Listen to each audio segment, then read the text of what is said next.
Assalamualaikum dan selamat pagi saya ucapkan kepada semua yang hadir. Izinkan saya mengucapkan selamat datang secara khusus kepada Tuan Dekan yang disayangi, Tuan Muhammad Syarif Dali Mahat, Penasihat Program Dr. Megala, para pensyarah yang dihormati serta semua tetamu berhormat. Nama saya Muhammad Hafizul Afif bin Muhammad Yusof dan saya berbesar hati menjadi salah seorang pengacara majlis untuk Colloquium UCHS ke-19 yang dianjurkan oleh Fakulti Sains Kesihatan Universiti Selangor. Daun ketapang ubat tradisi, petua lama nenek moyang. Selamat datang ke Colloquium Sains Kesihatan ini. Kita raikan ilmu yang gemilang. Dalam usaha ke arah penemuan saintifik, platform seperti ini sangat penting. Ia memberi ruang untuk kita berkongsi penyelidikan terkini dan menjalin kerjasama yang mampu merintis sempadan baru dalam kesihatan dan kesejahteraan. Hari ini kita berbesar hati untuk mempersembahkan satu program yang merangkumi pelbagai bidang dalam sains kesihatan, daripada isu kesihatan awam seperti kawalan denggi kepada kemajuan dalam penyelidikan bioperubatan dan inovasi terkini dalam keselamatan dan kesihatan pekerjaan. Ucapan khas juga kepada para pembentang lisan dan pelajar-pelajar yang akan mempersembahkan kajian mereka. Kepada semua peserta, terima kasih kerana menyertai usaha ilmiah ini. Marilah kita mulakan perkongsian ini. Terima kasih kerana hadir dan saya berharap anda akan mendapat manfaat yang besar daripada sesi hari ini. A very good morning and a warm welcome to everyone. Allow me to extend a special welcome to our esteemed Dean, our Program Advisor, Dr. Megala, respected lecturers, and all our distinguished guests. My name is Priscilla Grace, and it's my pleasure to be one of your MCs for today, 19th UCHS E-Colloquium, hosted by the Faculty of Health Sciences, University Selangor. In the pursuit of scientific discovery, platforms like this are crucial. They allow us to share groundbreaking research, discuss empirical findings, and forge collaborations that will advance the frontiers of health and well-being. Today, we are honored to feature diverse programs that covers a wide spectrum of the health sciences, from crucial public health issues like dengue control to advancements in biomedical research and the latest innovations in occupational safety and health. A special welcome to our distinguished keynote speakers and our promising student presenters, whose research will undoubtedly be the highlight of our program. To all our participants, thank you for joining us in this scientific endeavor. Let the knowledge sharing begin. Thank you for being here, and I hope you find today's session insightful. Tuan-tuan dan puan-puan, sebelum meneruskan acara, marilah bersama-sama menunjukkan rasa hormat kepada negara dan negeri kita. Kita akan mendengarkan lagu kebangsaan Negaraku diikuti dengan lagu Negeri Selangor, Duli Yang Maha Mulia. Sila berdiri dan berikan perhormatan semasa lagu dimainkan. Ladies and gentlemen, before we proceed further, let us show our respect for our nation and state. We will now play the national anthem, followed by the Selangor state anthem. Please observe a moment of respect as the anthems are played.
Terima kasih. Untuk memberkati majlis dan memohon petunjuknya, kita akan mulakan dengan bacaan doa.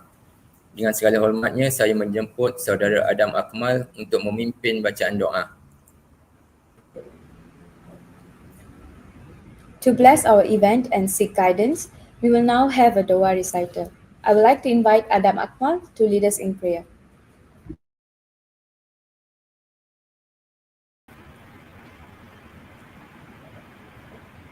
الفاتحة. أعوذ بالله السميع العليم من الشيطان الرجيم. بسم الله الرحمن الرحيم. الحمد لله رب العالمين والصلاة والسلام على سيدنا محمد وعلى آله وأصحابه أجمعين. Ya Karim Ya Wadud, sesungguhnya kami berhimpun pada hari ini bagi menyatakan kesyukuran di atas kurniaan-Mu yang tidak ternilai. Jadikanlah kami hamba-hamba-Mu yang sentiasa bersyukur sama ada nikmat yang sedikit, lebih-lebih lagi nikmat yang melimpah ruah kepada kami. Ya Allah, Ya Rahman, Ya Rahim, Engkau berkatilah dan rahmatilah perjalanan majlis webinar Colloquium on Health Science yang ke-19 pada hari ini. Sesungguhnya Engkau maha mengetahui bahawa kami di sini ingin menimba ilmu-Mu yang sangat luas bagi mengembangkan ilmu pengetahuan kami sebagai hamba-Mu yang Engkau redai. Justeru, berkati dan rahmatilah perhimpunan kami ini.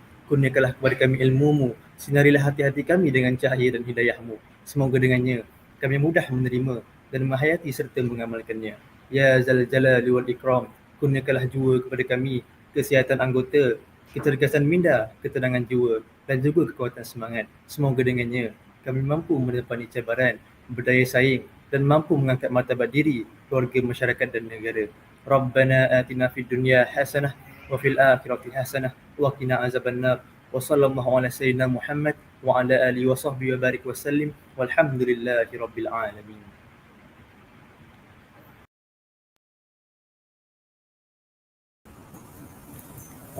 Terima kasih kepada Saudara Adam. Kini dengan penuh hormat saya menjemput pengarah program Ahmad Azami Najmi bin Abdul Aziz untuk menyampaikan ucapan alu-aluan serta memberikan gambaran tentang program pada hari ini.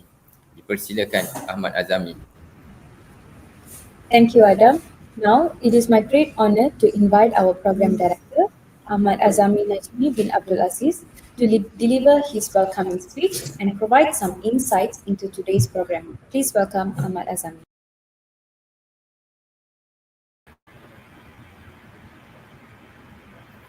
Assalamualaikum warahmatullahi wabarakatuh.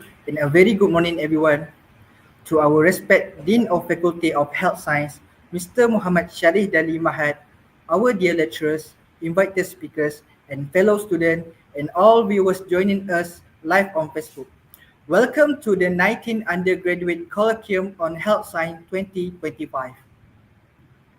First of all, I would like to thank to the Faculty of Health Science and our lecturers, especially our program advisor, Associate Professor Dr. Meghala Nalapan Maniam, Dr. Muhammad Nazif bin Samad Darawi, and Mr. Aiman Afif bin Roslan for giving us, the scientific communication student, the opportunity to organize this program as a part of our course project.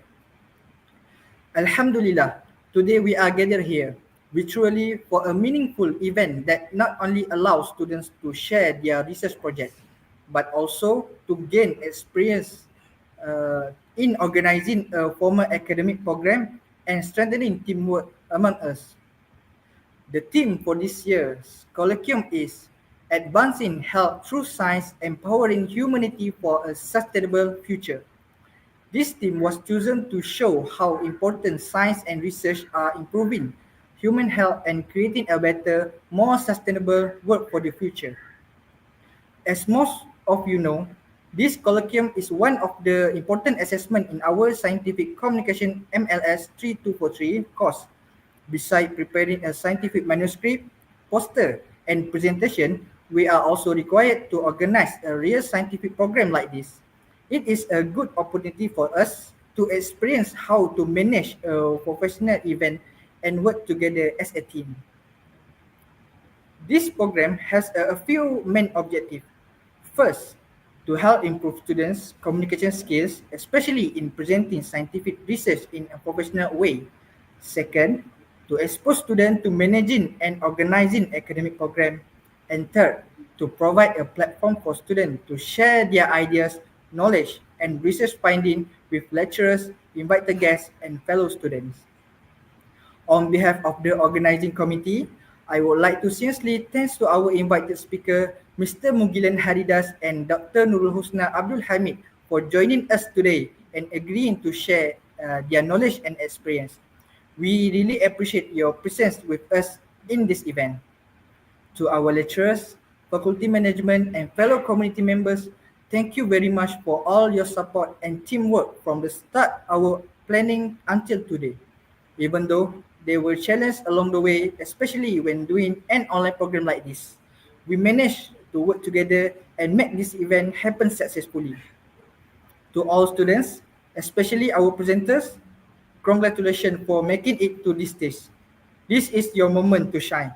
Take this chance to showcase your research, build your confidence, and improve your presentation skills. Don't be afraid to share your findings and exchange ideas with others. It is a valuable experience for your future and career. Before I end, I hope that everyone will gain new knowledge from today's program, and hopefully this event will inspire us to continue contributing to the field of health science for the benefit of the community and the future. Once again, thank you everyone who made this colloquium possible. I wish the program will run smoothly and may it be a memorable experience for all of us. Thank you very much and have a great colloquium ahead. Assalamualaikum warahmatullahi wabarakatuh.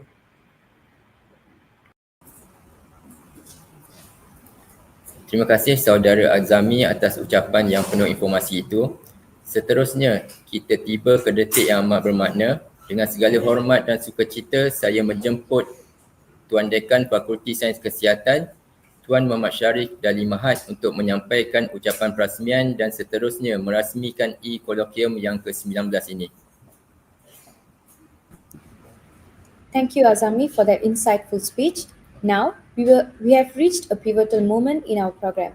It is my utmost honor and privilege to invite the Dean of the Faculty of Health Sciences, Mr. Muhammad Sharik Dali Mahat, to deliver the officiating speech and officially launch our e-Colloquium. Please give a warm welcome. Assalamualaikum warahmatullahi wabarakatuh, and a very good morning, distinguished guests, respected speaker, esteemed university partner, fellow academic student, and all viewers tuning in online. It's given me a great pleasure and pride to welcome all of you to the 19th Undergraduate Colloquium on Health Sciences UCHS 2025, hosted by Faculty of Health Sciences, University Selangor. And our theme this year, Advancing Health Through Science, Empowering Humanity for a Sustainable Future, could not be more timely or more relevant. In a world that is rapidly evolving technologically, environmentally, and socially, it is science and innovation in the health that remain central in safeguarding and enhancing our collective well-being. This colloquium is more than just an academic gathering. It is a vibrant platform for our future health professionals to explore ideas, challenge assumptions, and contribute to solving global health issues. It is heartening to witness the commitment, the intellect, and passion of our students in organizing and participating in this event. We are especially honored today to welcome our distinguished speaker, Mr. Mugilan Haridas, a regional HSC lead at Shell, and Dr. Nurul Husna Abi Hamid, a research officer at the Institute for Medical Research, IMR. And we are also deeply privileged to acknowledge the presence of our international university partners from Thailand and Indonesia, who have graciously accepted our invitation to be part of the Today Colloquium. And their participation not only enrich and diversity of the perspective at this event, but also serve to strengthen our academic collaboration and regional partnership in health sciences. And looking ahead, we would like to invite students from our partners university in Thailand and Indonesia not only to participate but also contribute actively by presenting their research and academic work in the future editions of this Colloquium. We believe that such international engagement will pave the way for the joint research, student exchange, and shared innovation and the transcends border.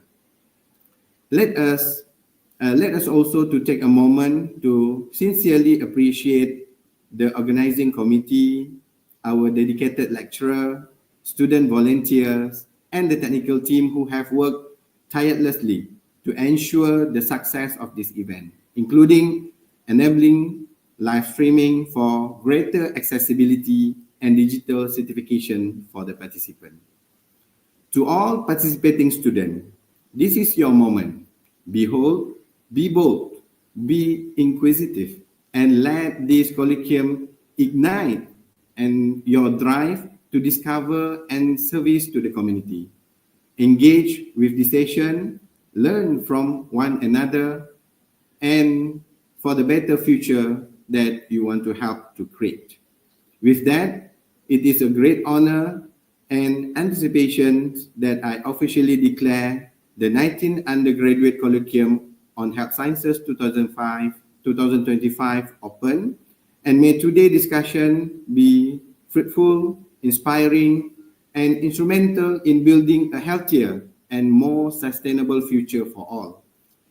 So thank you. Wabillahi taufiq wa hidayah. Wassalamualaikum warahmatullahi wabarakatuh.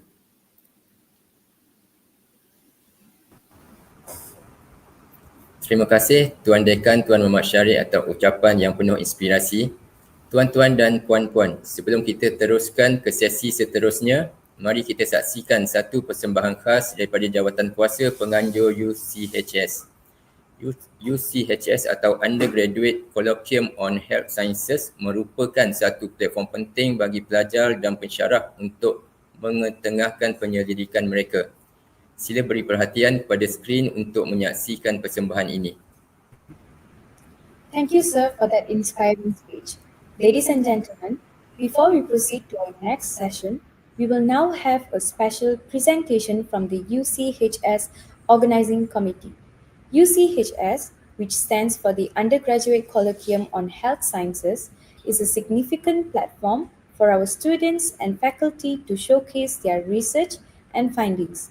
This presentation will highlight the essence and goals of this colloquium. Please direct your attention to the screen for the presentation.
Tuan-tuan dan puan-puan, kini kita akan beralih kepada bahagian utama e-Colloquium dengan ucap pertama yang amat dinanti-nantikan. Adalah satu penghormatan besar untuk memperkenalkan penceramah utama kita, Dr. Nurul Husna Abdul Hamid, seorang medical entomologist dan pegawai penyelidik utama dari Institut Penyelidikan Perubatan IMR. Penyelidikan beliau yang berimpak tinggi mengenai semburan luar bagi kawalan denggi telah diangkat sebagai sebahagian daripada dasar kesihatan negara Malaysia. Sama-sama kita alu-alukan Dr. Nurul Husna. Ladies and gentlemen, we are about to delve into the core of our e-Colloquium with our highly anticipated keynote address. It is a tremendous honor to introduce our distinguished keynote speaker, Dr. Nurul Husna Abdul Hamid. Dr. Nurul Husna is a leading medical entomologist and research officer from the Institute of Medical Research, IMR, and her groundbreaking research on outdoor spaying to control dengue has been adopted as part of Malaysia's national health policy. Please welcome our distinguished speaker.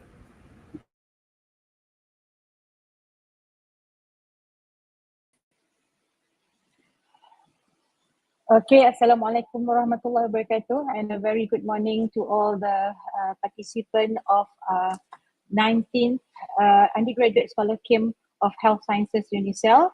So first of all, I would like to thank the UNICEL, the Dean, the academics, and also the management of the faculty, especially Professor Madhya, Dr. Meghala, for inviting me in this colloquium.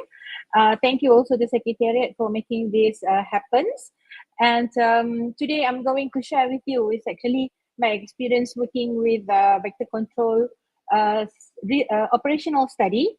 And then I will add some more things which is maybe useful, okay, for all the students in your future career. So next, please.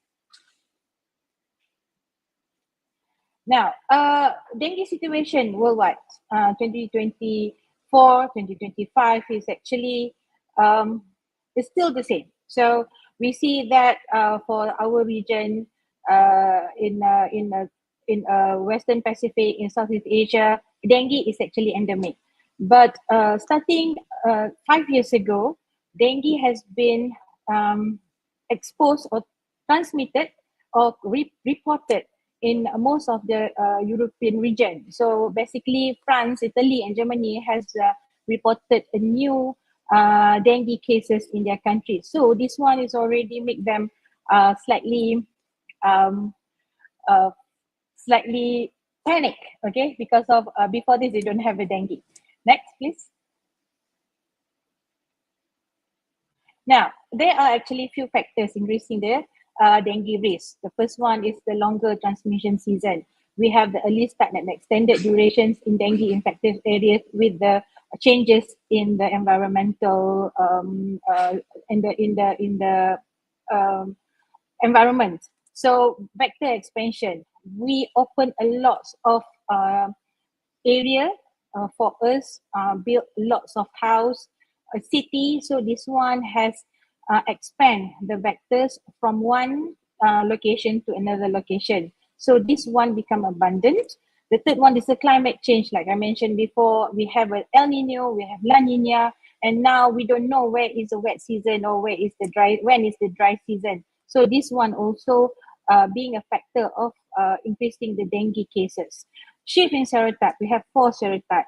Usually in Malaysia, we have serotype 2 and 3, but the shiftings of the serotype will increase the number of dengue case reported. And the last one, mobility of humans and goods. Those days, in 1900, the Aedes aegypti traveling from Egypt to Malaysia or to Malaya by that time, or to Peninsula Malaysia, using a ship.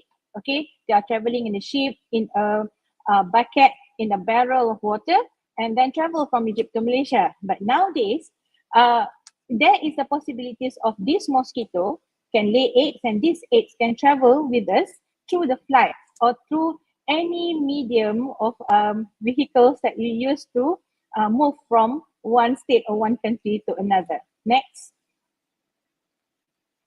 Now, when you're looking at this one, this dengue situation is actually until May 2025. I got it from the WHO reports, okay? And then if you look at the cases, we can see that there is a decrease of dengue cases all over the Southeast Asia. But there are a few which is increased or show that fewer cases. But the dengue is still within our community, and then there is no nothing that looks like it's going to lowering down. So these things, this situation might be different if the changes in serotype. You might see the increase of the cases if there is a serotype change or anything that we are comfortable, okay, with whatever that we have right now. Next. Now, when I said that like that, so it means that the new cases is continuously reported and then it is integrated in our system. So in Malaysia, we have the e-dengue. So the e-dengue system is keep on updating and updating and updating. Next. Now, this is my this is the information that I got from the iDengue and also the DG press statements every month, okay, for the dengue situation in Malaysia. When you look at the dates, the years from 2015 until 2025, the 2025 is until yesterday, the number, yeah. So we can see that there is actually the numbers of the cases reported. If you look at 2020, 2021, and 2022, there are reductions of the dengue cases. If you remember, this time is actually the darker time actually for the world because of by this time we are so busy with the COVID. However, we still keep recording the number of the dengue cases, even though the number of COVID patients, the number of COVID infected patients increased by that time. So if you look at 2021, it's 26,000, still more than 10,000 cases reported.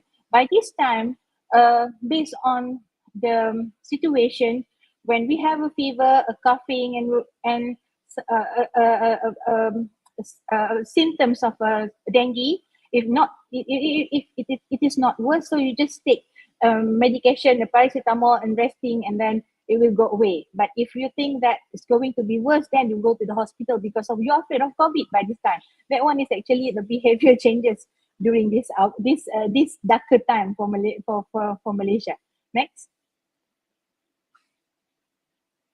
Now, I would like to share with you. This is a study was done by the Brazil teams on reproduction cycle of Aedes species and dengue transmission cycle.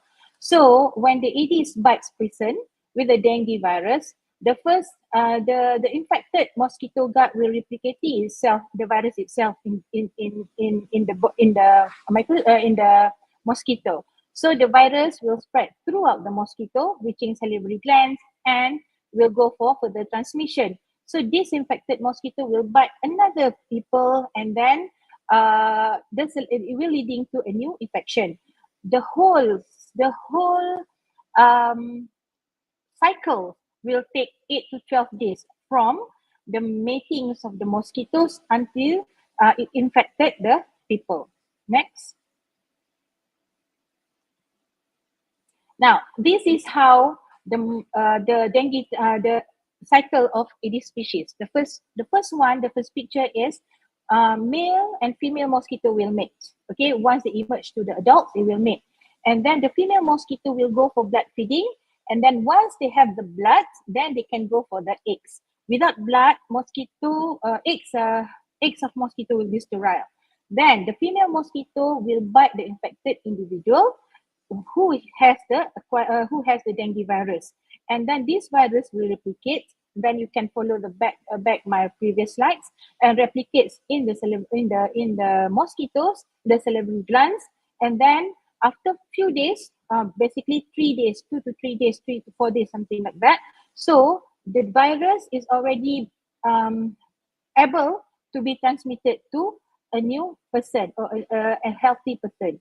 So this healthy person will have the symptom after 3 days. And then this cycle will be continuous and continued until you kill these infected mosquitoes. So Aedes mosquito is not like other species of mosquito like Anopheles or Culex. These Aedes won't fit the whole full blood meal in one person. They will have a little bit of here, a little bit of there. So that is why the dengue is easy to be transmitted. So after that, and then they will lay eggs, okay, and then is keep on infected, like I said, until the mosquito died. All right. So there is a study saying that the mother, the pregnant lady who has the dengue can transmit the virus or the effect to the baby, but there is not much reference and then study on this one. There is still a room for study if you want to do it in the future. Next, please. Okay, what happened when you have dengue? So when you have dengue, you have the symptom, you have the fever, you need to go to the hospital, you need to go to the clinics, and then all the physicians will follow this guideline. We have a guideline for the adult and then another guideline for the children. It's not going to be the same. Next. And after that, they will take your blood. They will go for the full blood count, and then they will see the platelets, whether it's lower or going up, what is the difference, what is actually the changes in your full blood count. They will do the combo test kit, we call it NS1 antigen test kit, and also dengue IgG IgM.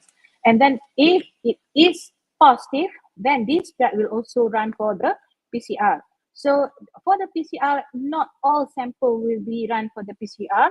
We took randomly pick which sample that we have, and then send it to the lab. Next. Now, this is the most important part. Once you are confirmed with the dengue, so in 24 hours, the clinics and the hospital, either public or private, they have to notify the PKD, district health office, or for the confirmations of the dengue within 24 hours. Fail to do that, there will be legal binding to the premise. Next. Once the PKD got the informations, okay, they will start planning. Okay, they will do vector control activities. They will find out, they will do the investigation, who is getting the virus, what is the activities, where they get it, and then how they get it. Okay, where is the possibles of the breeding site and so on. So this one will be conducted by the PKD. Next. Now, for the vector control activities, they are Plan Strategic Pencegahan and Kawalan Dengue Kebangsaan. So this one is, you can find it in the internet. So we have the plan for 2026. They are when to do the fogging, where to do the fogging, what is the radius for the foggings, and so on. So this one is actually a plan, and then they have to do it within 24 hours after they got the notification. So basically, after you get the fever, confirm with the clinic, with the once the PKD knows, and then within 48 hours, they will definitely fog your area. Next. Okay, once confirmed, so you will see this banner. Okay, please focus and be alert to this banner, because of this is where they said your house, your area, your localities is not safe from the dengue infection. So what we would is this box in the middle, because of this is where the number of death. Okay, that is what we are worried. So these the number of cases will be like 10, 20, 30, 40, 50. It will depends on your localities. This is the thing that you must be alert if your area is already considered as the dengue outbreak area. Next. Now, this is a conventional vector control activities. One, they have the notification, so the team will come. They will do the ULV spray. ULV spray is for the hotspot area. they will do the fogging. Fogging have two types, water-based and oil-based. The ones in the picture is oil-based. It looks good because of it has a fog. But basically in Malaysia, we will use more on water-based. So water-based, you cannot see the fog. You just can see there is a mist, okay? But we will do the work. Next. Now, this is after the fogging in the morning or the late in the evening.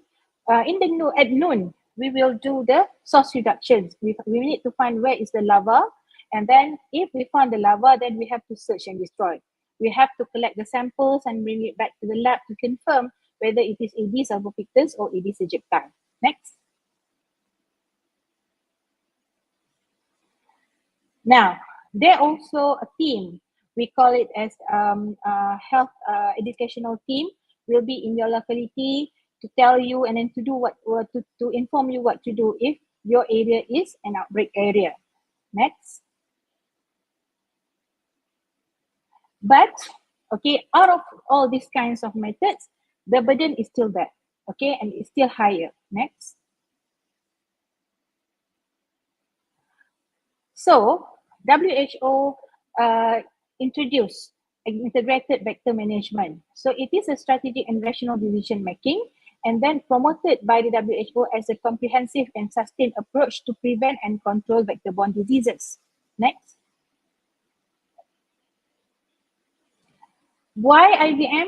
Rational decision making, optimal for the resource of the vector control, and it is going to make a significant contribution to the prevention and control of vector-borne diseases.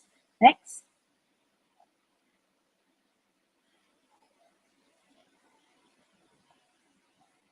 Now,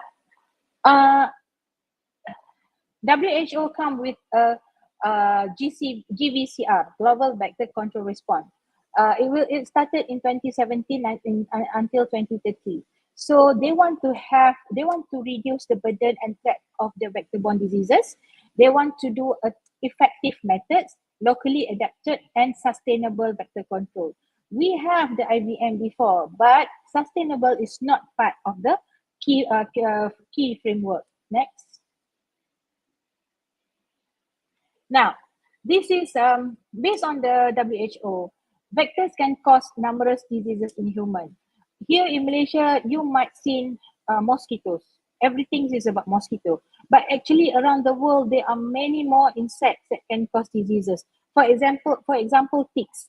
We have ticks in Malaysia, but we never reported on strep typhus diseases. Okay, we have tryptosomin bugs. Okay, but it is not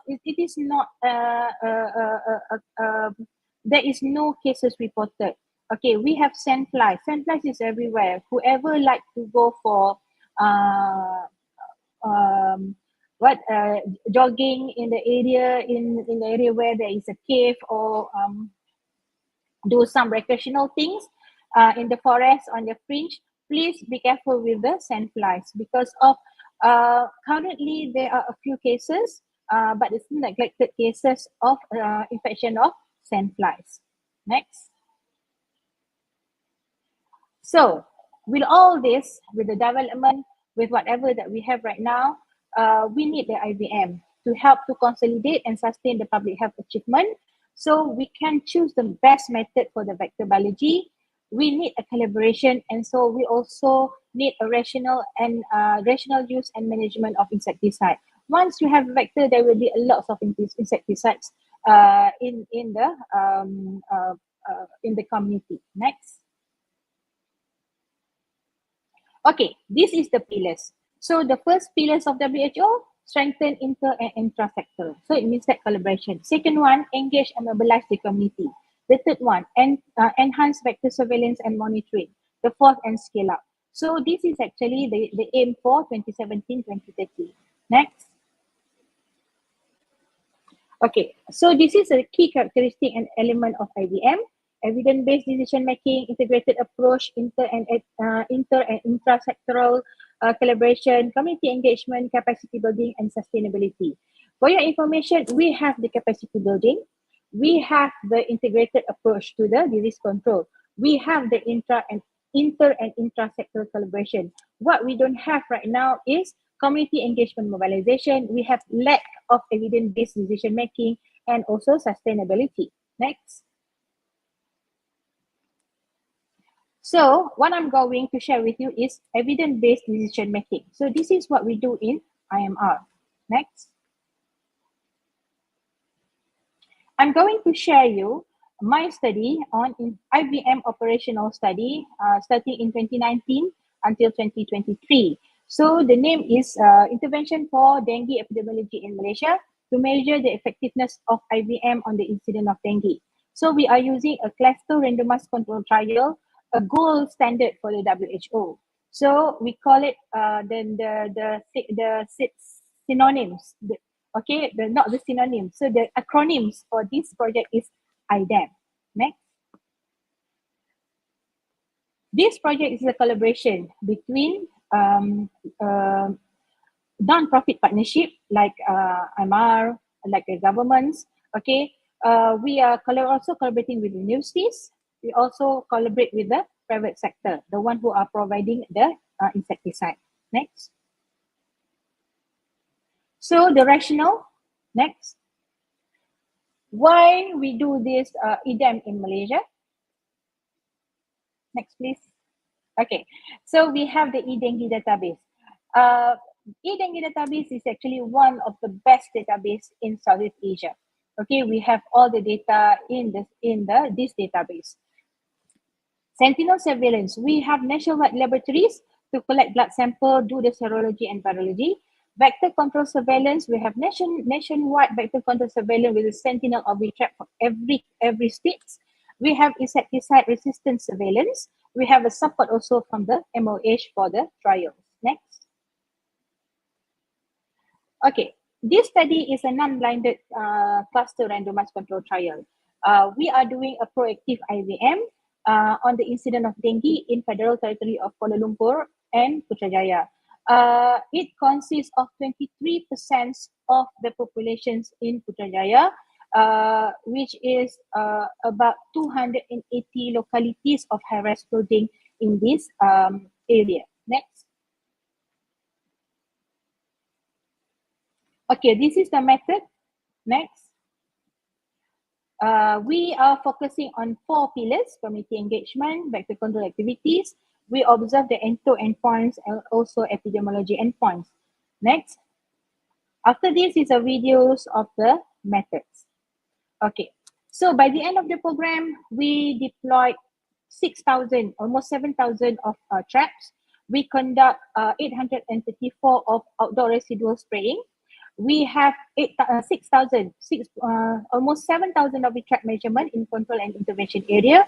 We have 8,000 sticky of trap in the control clusters, and also we have 8,700 in the intervention clusters. Next.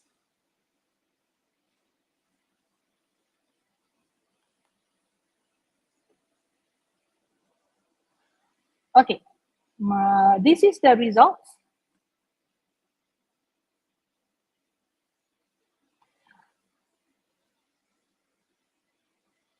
Thank you very much. So let's watch short videos of the IDEM.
Okay, now after all those activities that we have done, so we are focusing more on the results right now. So we collect the data from the dengue cases data from the e-dengue. So we use the e-dengue surveillance system, monthly extract, and then we look at the data. Next. So based on this one, okay, out of thousands of cases, okay, we just collect the data from the 140 control arm and 140 intervention arm. So based on the dengue, the number, so we find out that in the control arm we have 1,600 confirmed cases, and then in intervention we have 1,454 cases. Next. Okay, this is the graph. During the study, there is a COVID pandemic. So we have a problem in getting the number of exact dengue case reported. However, we can see that in the control and intervention arm, the case is increased at the last three, at the end of the graph. So there are increase in the control and decrease in the intervention arm. Next.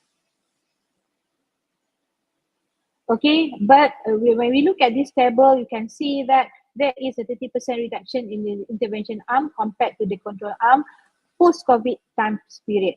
Next.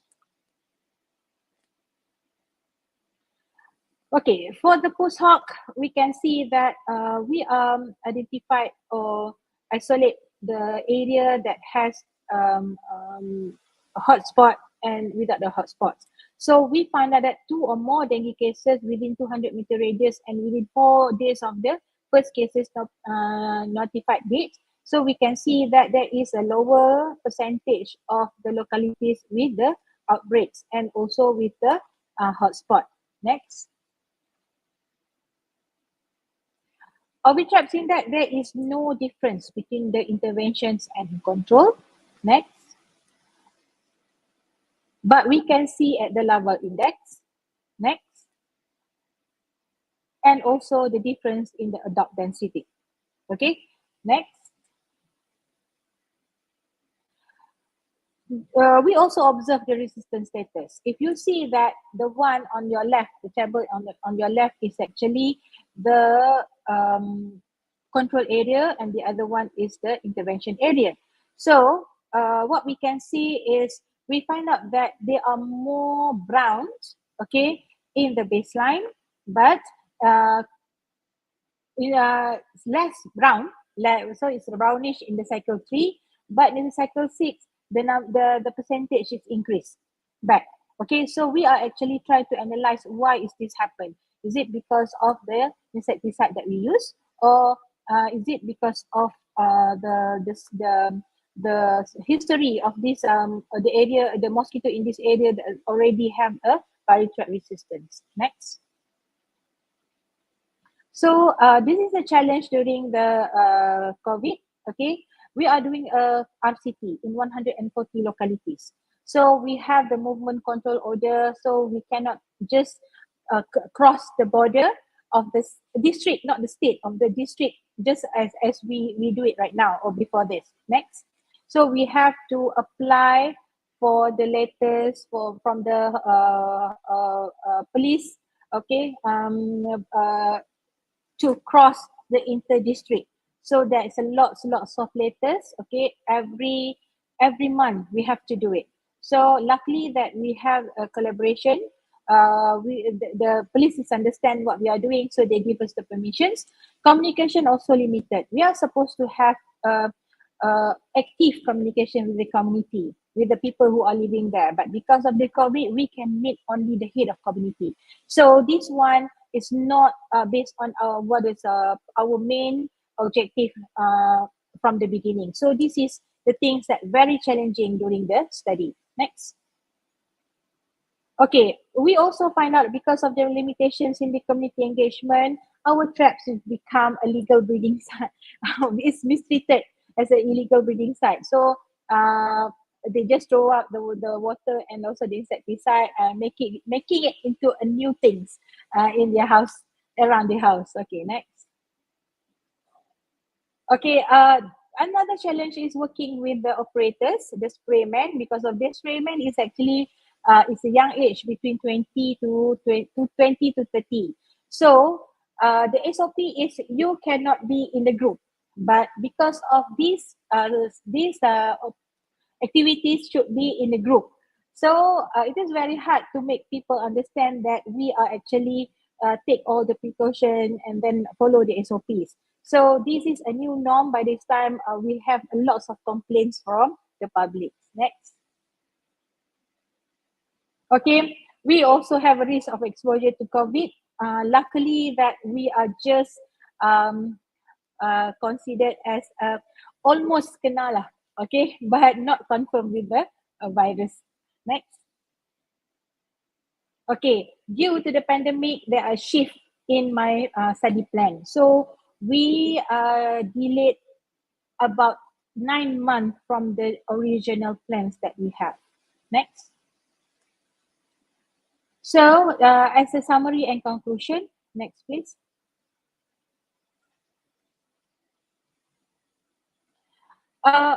Mosquito population trend decrease, but statistic is not significant. So larval and adult density index also showed not significant. We know that there is insecticide resistance, so we have to do more study on this one. Relatively, but not statistically significant in the decrease of the incident rate, but we show that we see that there is 40% decrease. However, all the results is even though it is decreased, but statistically there is not significant. So if for the statistic, there is a lot of factors why it is not significant. But working with these kinds of study, okay, of a big project, so I'm actually expecting this is going to happen. Next. Okay, so as a conclusion for the EDAM, so it's a proactive IVM could modestly reduce the incidence, but we have actually a challenge with the pandemic. So this one might delay us or change actually the perspective of the results. Okay, we have a lack of entomological efficacy because of inconsistent relationship between the index that we use, and then probably existing order of the pyrethroid resistance. Next. Okay, you can read more in the paper that we have just published last 2 months. Okay, for the results of the IDEM. Next. Okay, next please. This is the publications, other publications. Okay, let's say you don't want to use the outdoor residue spray or traps. Okay, you can use other methods. This is other method that can be used for the IVM. Next, please. Okay, the first one is genetic control. In genetic control, there are 2 methods.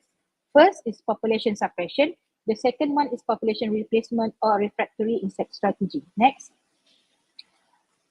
For the genetic control, genetic modifications is most the famous one. Started in, I think, in Malaysia, it started in 2005, 2006. The study was done in IMR by my previous head of units, Dr. Lee, the collaboration with Oxford. Next. By that time, we introduced a riddle technology, which is riddle is release of insect carrying dominant lethal genes. So we inject the Aedes egg with the lethal gene, and then we will get the sterile male. This sterile male will mate with the female, and then no offspring will observe. Next. Our plan is we want to release it in the field. Okay, we release only male. Okay, this male will mate with the wild female. Okay, the idea is so that there is no offspring. However, the riddle mosquito cannot survive in the field because of they have to feed on tetracycline. So basically, it is a safe method. But by those time, I think 10 years back, 10 years back, 15 years back, those time the genetic technology like this, genetic modification like this is something like all people are worries. Okay, we are afraid that we become a zombies. So this, even though Malaysia is already started this study, but we cannot do a field release because of there are some what we call as the public do not approve the release of the mosquito. So we have to stop, and then we have to give all the data. We have to give up all the data to Cayman Island and also Brazil, and then they are successful with the genetic control using transgenic mosquitoes. Next. Okay, later we introduce the sterile insect techniques. This one is straightforward. Just consider a birth control for the insect. What we do is we radiate pupae. Okay, this pupae becomes sterile. Okay, we just pick the sterile male, release the sterile male to the wild, and then we'll meet, the male will mate with the wild female. Okay, and then same results no of thing. We did release a pilot study in Malacca and shows a good result. But the issue is we have to release thousands of male mosquitoes. Next. Then later, this is the famous methods right now. Aedes infected with Wolbachia. Wolbachia is a bacteria. Okay, so we are using a Wolbachia insert in the eggs of Aedes, and then we release the mosquito. Next. Okay, what happened when we have the Wolbachia in the Aedes? This Wolbachia will suppress the virus. So there will be no virus transmit to the human. Now the issue is we need to release a lot. Okay, but for this one we are not using a suppression strategy. Suppression strategy is releasing only male. We are using the replacement strategy. Malaysia is using a replacement strategy where we release male and female together so that we replace the current wild Aedes without Wolbachia with the Aedes with Wolbachia. So we are hoping that this one could reduce the number of dengue cases. Okay, next. Okay, there are papers reported on this. Next. If you don't want to use a mosquito, you can use a trap. So this trap is using a pariproxifen. Pariproxifen is actually an insect growth regulator, IGR. So it will kill the larvae. So the larvae cannot mold into pupae. So at the pupae stage, this one will kill. The larvae will kill. What happened is we have the trap with the pariproxifen. The mosquito will visit.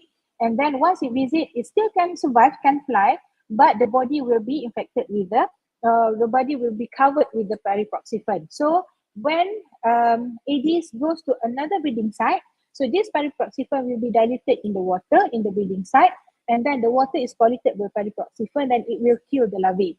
So after a few days, this mosquito also will die, but it will take a few days. Next.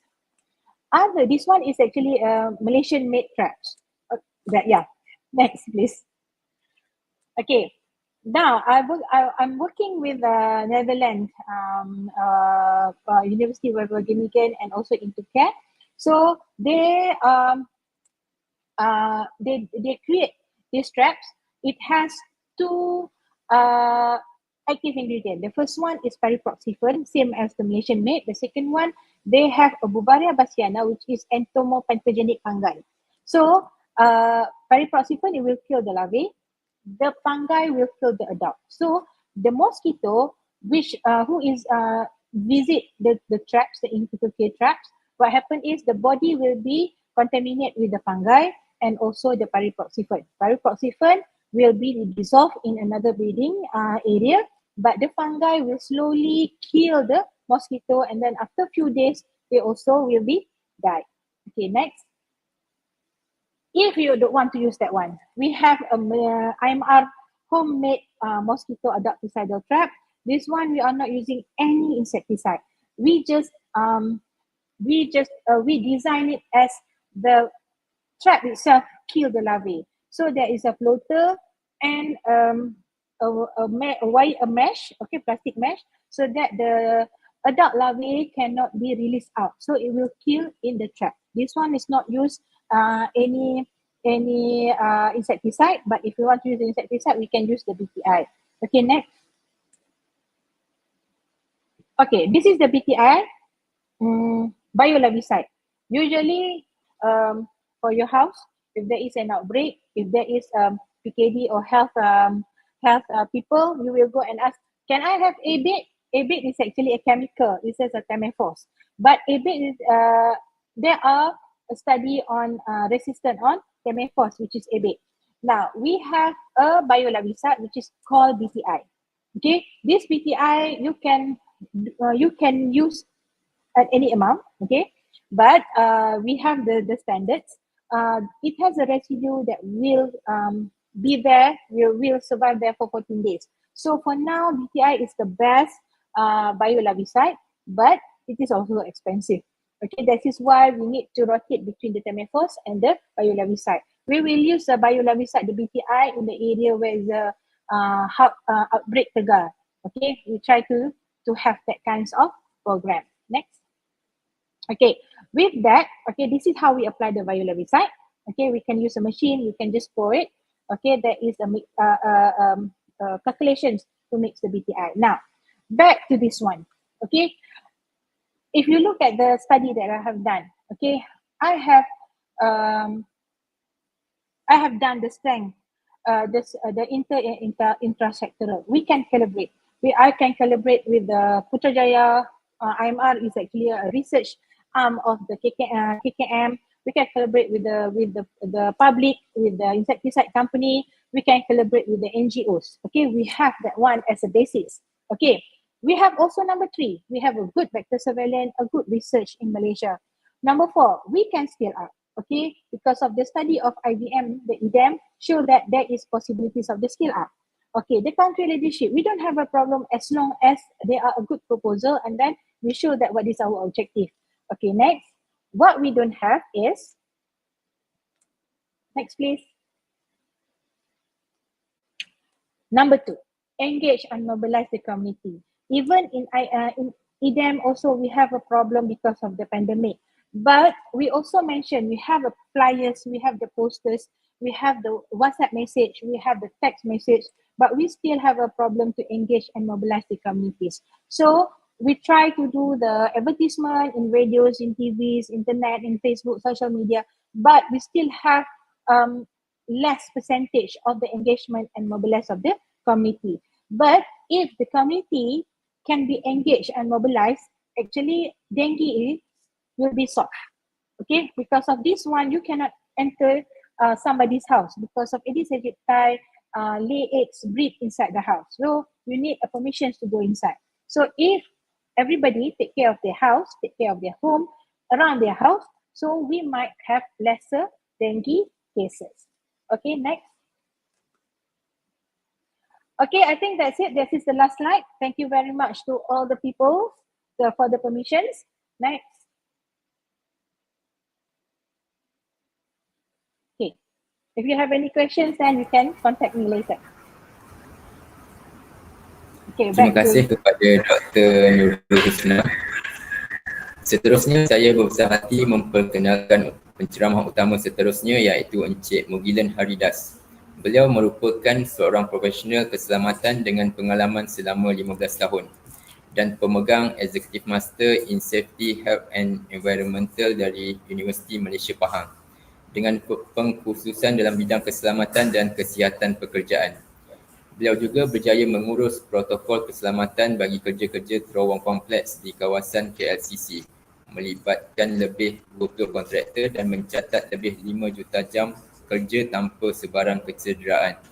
Dijemput Encik Mugilan Haridas. Thank you, Dr. Nurul Husna. It is now my great pleasure to introduce our next keynote speaker, Mr. Mugilan Haridas. Mr. Mugilan is a safety professional with 15 years of experience. He holds an executive master in safety, health and environmental from University Malaysia Pahang, where he majored in occupational safety and health. He also successfully managed health and safety protocols for complex tunneling works within KLCC vicinity. overseeing more than 20 contractors and achieving over 5 million man hours with zero lost time injuries. Please join me in welcoming our distinguished keynote speaker. All right. Good morning. Am I audible?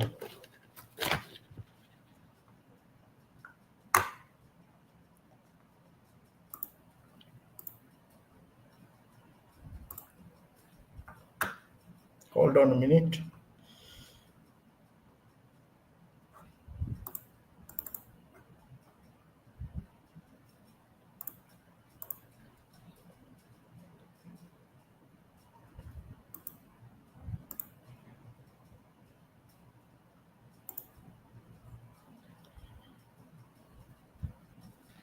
All right. Good morning, guys. Am I audible? Am I good to go?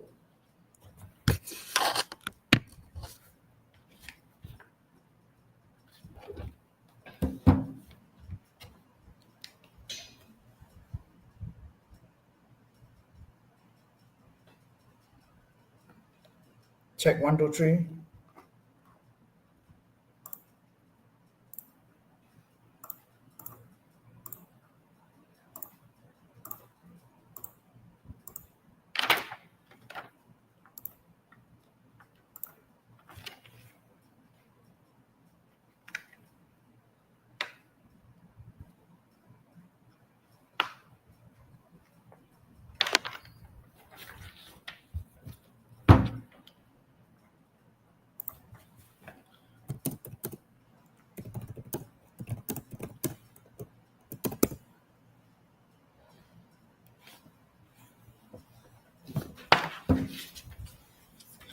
All right. A very good morning, guys. Thank you for my introductions. Give me a second. Let me set up the things.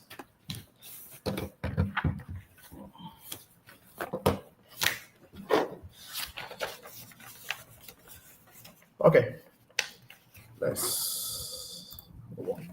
Okay. Well, very good morning. Thank you, guys, from Unicell team for my introduction and call me up as a speaker. Once again, my name is Mugilan. Today, I'm here not to talk about textbook safety, okay? I keep it very informal rather than a lecturing class, and I keep it as informal concept to have the knowledge to be delivered, okay? And I'm here to share all my incidents that I'm personally handle the case. All these things is handled by me, and the situation that tested my role, my decision, and my growth as a safety professional. That's why the title I choose today is a real world incidents lesson enhancing decision making in high risk operation. All these things is not written in a textbook. Okay, whatever you guys studied, whatever the lecturers taught you, yes, it's good enough to guide you to the be in the field, but in the field is totally a different war zone game. Okay, so it sounds like like a movie, right? Like a Blood Brothers. Okay, so that's why I mentioned as earlier, real life safety is not in the book; it's in the ground. Okay, it's been in a situation where the decision made in seconds. Okay, it's like a pilot taking off and landing during a runway. Okay, this isn't based on the real incidents where I handle personally. I will share to you all the incidents that will be carried out today, and we will explore what went wrong, what it happens, and how we can improve better. The goal today is stronger decision making in high risk operation. Okay, so the few scenarios is all in high risk. Safety is all involving in a high risk job. So I will be sharing all the high risk operations and how things goes. Because one decision can change everything, better or worse, means life or death. Okay, don't be nervous. It sounds very serious, but it took me almost 15 years journey as to struggle to to have it things to be get it right on this field. Okay, There's a moment I wanted to give up. There's a moment I went into depression, everything. So I'm going to share what and how these things away from your book and being more realistic in the system. Okay, so next. Okay, I have 4 cases to share today. All right, if the time allows me, I can share more cases, but this is the most interesting cases, the most challenging cases that I handle differently. Okay, so there will be 3 fatal cases. Okay, don't be worried. I'm not sharing the actual photos, and it's all generated by AI. I worried some of the student might fainted. Nanti ada orang pingsan pula, lagi susah saya.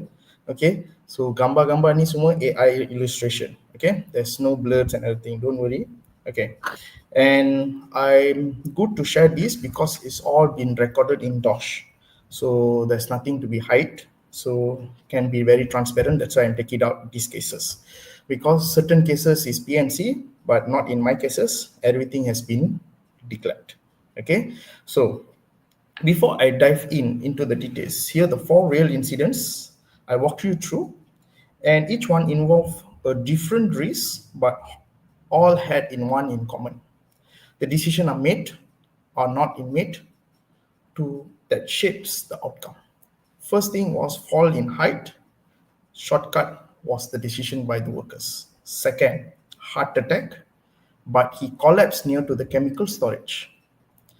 Third is DD collapse, but the judgment was came out as electrocution. The fourth is he didn't, his life is touched, he survived, but he was in ICU more than 20 days. Okay, so all these cases, to be frank, except for the 4th cases, the first to third, I was just a safety supervisor. As y'all, as a student listening to me, I was there as a student working as a safety supervisor. Okay, imagine yourself now as a safety supervisor, or now is a new term is OSH coordinator. Okay, anggap anda semua sekarang, sebelum saya masuk ke cerita main ni, anggap semua seorang as a safety supervisor. Okay, imagine in field, kita selalu suka blame general worker. Dia salah tak pakai PPE itu, ini. Itulah pasal dia hilang nyawa. Yes, imagine because the general worker is the lowest in the hierarchy, correct? Safety supervisor or OSH coordinator, or you are rookies or newbies in the field, is always a blamable at the lowest hierarchy. Sekarang FMA dah abolish. Okay, before this FMA was there. So duty of responsibility of safety supervisor is to control unsafe act and unsafe condition at site. Betul? I think everyone agrees that. Essential job is to advise the management and handle secretary or OSH communities. Okay, we advise. But when we are the lowest position in the field, we handle this. Okay, why I'm sharing this, there's some safety personnels more than experienced 20 to 25 years. I'm going to go through all this incident later. I'll tell you how the HSE managers did the decision and what I did. Some of them more than 20, 25 years doesn't see a fatal case. Okay, when my HSE, my ex-boss HSE manager says, when you see a fatal case in your life, in your safety career, means you have been completed your journey. Sebab dari start, ada incident injury, the last is fatal. Okay, fatal is our stopping point 10. When you dah tengok fatal tu, you know the entire process, how do you need to run as a safety personnel. Okay, so I'm going to talk as a human, as a safety personnel, not a bookworm. Remember, it's not a textbook safety. Whatever is written here is not written in the book. It's written as a we, as a human. Kita pun masih juga, I pun safety, tapi manusia. I pun ada family juga nak jaga. Okay, everyone is here is family. So let's go for the first case. This is very interesting case, and it's for fall from height. Let's go. Okay. case pertama. Okay.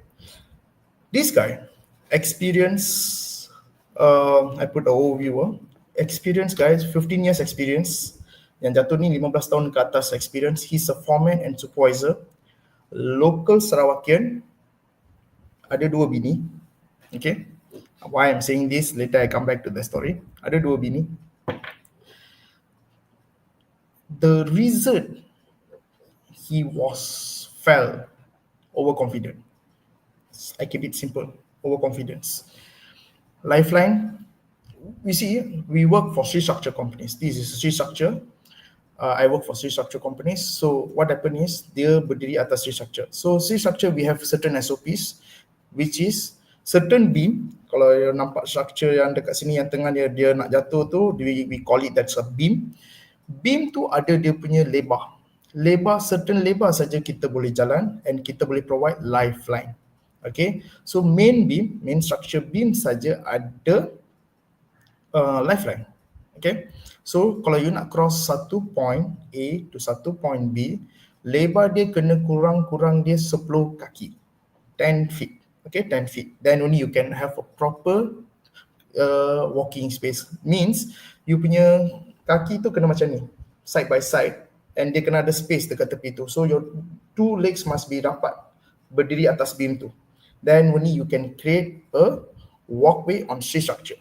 If you all wanted to go to power plant, like my background was in power plants and everything, if you wanted to go on structures, this is the minimum requirement for your knowledge. So what happened is, tengah-tengah tu pun ada beam. Kita panggil secondary beam, which is dia punya lebar lebih kurang 5 hingga 4 kaki. Okay, what happened, this worker ada lifeline, tetapi dia ambil part yang ni untuk jalan. And he fell head first. This project we have in-house doctor. Okay, project ni ada in-house doctor. And because why we have an in-house doctor and ambulance, sebab it's away from the hospital 74 km. That means one way, almost 74 km. Almost nak dari KL nak pergi ke Tanjung Malim lah, macam tu. Kira dia lah. Okay, so we have in-house doctor, have in-house equipments to rescue him. Alright, decision ambil. We use walkie-talkie, orang dah collapse. You tahu first things, you tahu dia orang call siapa? Safety mana? Anak mana safety? Safety masuk safety, ada orang jatuh. Okay, so before I go to the orang jatuh, I baru lepas belajar 4 bulan je. Okay, I completed my diploma. Masa tu cuti di Poli, I just fly down to Sarawak, and it just 4 months. I'm fresh, 4 bulan. Orang dah jatuh, tak nak buat apa. Okay, tak ada buku pun cakap orang dah jatuh nak kena buat apa, tak ada pun. Tak ada. Kalau you nak selit-selit pun bolehlah selit-selit. Never been people tell me safety when someone felt what to do.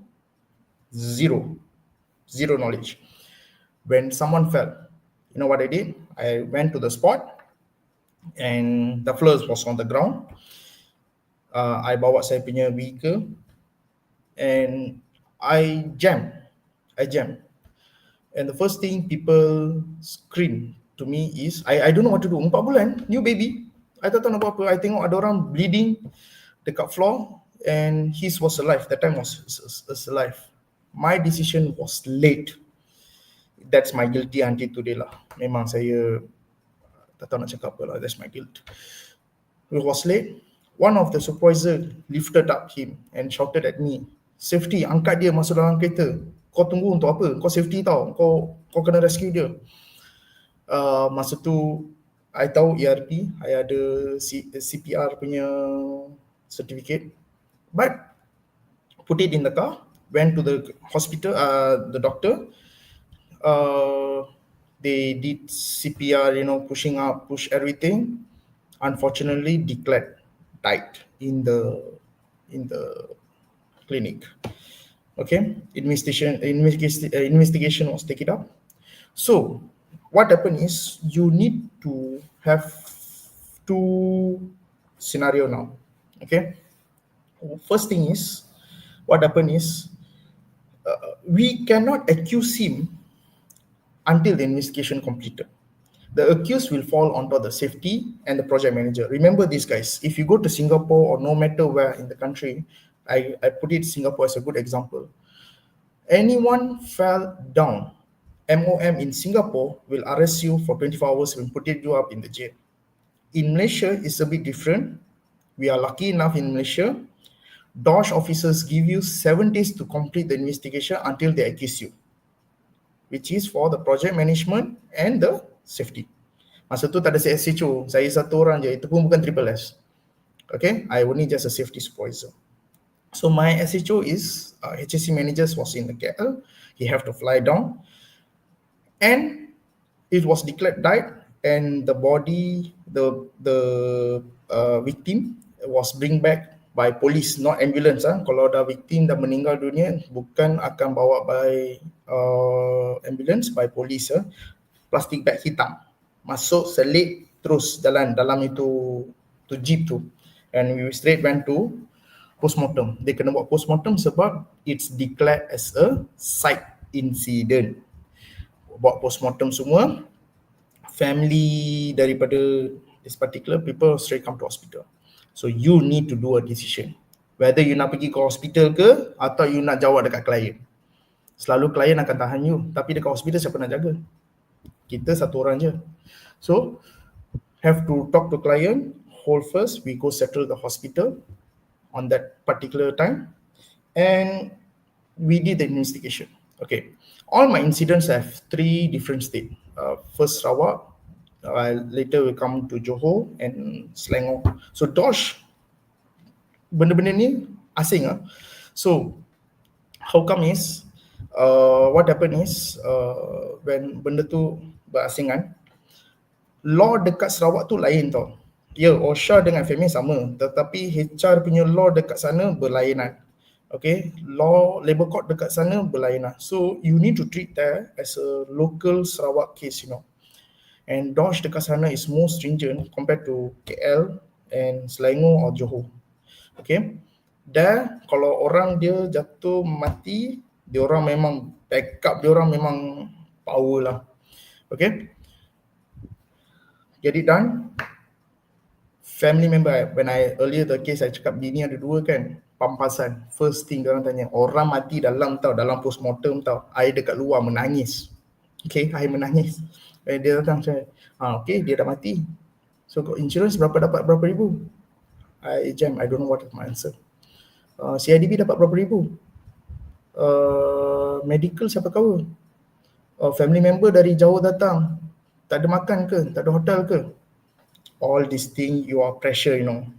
Dia dah jatuh dekat site, investigation belum complete. So my HSC manager come down, settle. That's where you are learning. Your boss can ask you a few questions.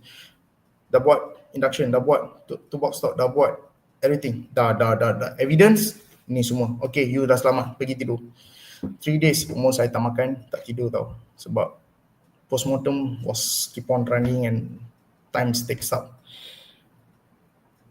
Everything was rushed, everything was fast. I don't know what went wrong. I don't know what's my decision. Okay, I cannot be everywhere. As safety personnel, I cannot be everywhere. Yang ini semua dalam saya punya otak ni blabbering tau. I macam, kenapa berlaku untuk saya? Why is me? And when I came back from Deepawali, lepas raya kan, kita nak kerja, gaji bukan besar. Semua expenses dekat hotel tu I kena bayar. Masa tu gaji saya 1,500, to be frank. I don't know what to do. My bosses help me. But you cannot take for granted. You need to support them. Towards this journey, took me 14 days to close this report. To find that whose fault. You nampak dekat AI ni, you nampak cap kaki kan? Apparently dia punya safety boot dengan kaki ni, bukti cukup nak bagi tahu dia melalui shortcut. Shortcut kills, right? This is the good example, shortcut kills. It's stormy. I found a decision. It's hard, but it wasn't to blame him. Okay, Site was closed, affected 5,000 workers, losses of 8.17 million in the site. It was a Japanese contractors, a Japanese client. I need to have, I need to apologize to all the contractors. We have to pay the papasan. If you all know iceberg theory, this is a very good example. What we see, what we have to do. Okay. So, no spotter, supervisor wasn't there. Investigation was so hard. None of us sees his unsafe act. If we see, we could stop it. Okay. The fall didn't happen because there was no system. Lifeline ada, pakai harness, semua ada. It happens because no one stops the unsafe acts. Okay. If you are me in this situation, I believe everyone's will face the struggle. Okay. We go for second case. Starting tu sedih sangat kan, kita pergi case nombor 2. Yang ni straightforward, fall from height. Okay. Second cases, it's a Malay guy, local Malay guy. Let's go. Second case, this is super interesting case. Okay guys, dari sana, I trauma, barulah nak relax, barulah nak healing, you tahu. Okay, calm down, whatever is happening in Sarawak, I come back to a power plant site, and life was so good. God decided, masa tu lah Tuhan nak cuba kita kan. Kita ni kuat ke tak kuat. After a year, okay, he passed away. Settle 2 bini tu pampasan, bini pertama tak ada certification, bini kedua ada certification, semua dah settle dengan human resource punya case semua. Pampasan tu semua dah bayar, baru nak relax. Settle sana, I come back. So my boss say, go to Johor, we have a project for you. Came to Johor, the day was good, the site was good. So this happened at the yard. Yard maksudnya tempat storage lah. Okay, that's a tempat yang simpan-simpan. It's many containers, semua simpan. So daripada site kepada container yard ni lebih kurang 700 to 800 meters away. So we, as safety personnel, tak duduk dekat yard sebab low risk. Guys, I put it this word, low risk.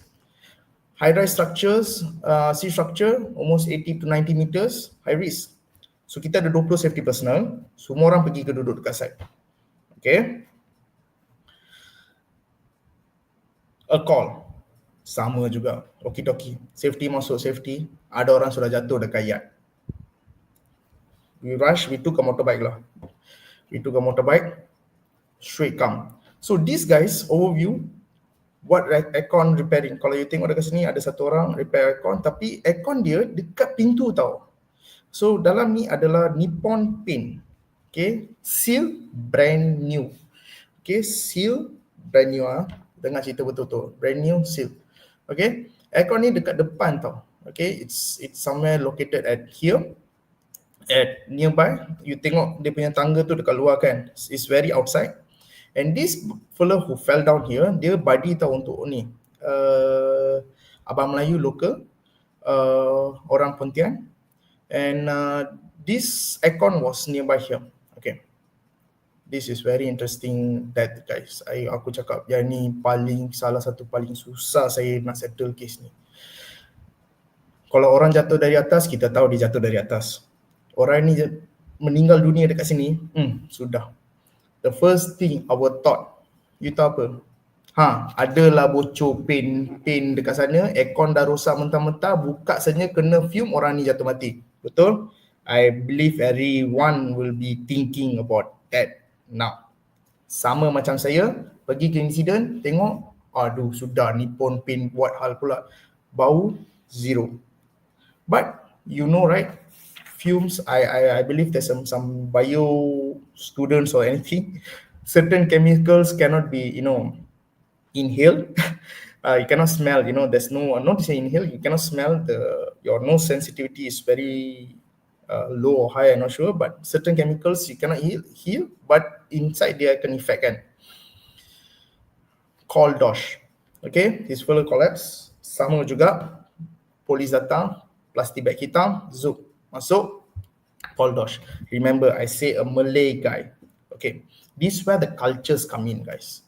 Okay, so in Malay's culture, sorry, this is very sensitive. In Malay's culture, I believe masa tu saya belajar pasal kes-kes ni. That's where this one is very unique. Kita tak boleh buat postmortem. In Malay punya adat tak boleh buat postmortem.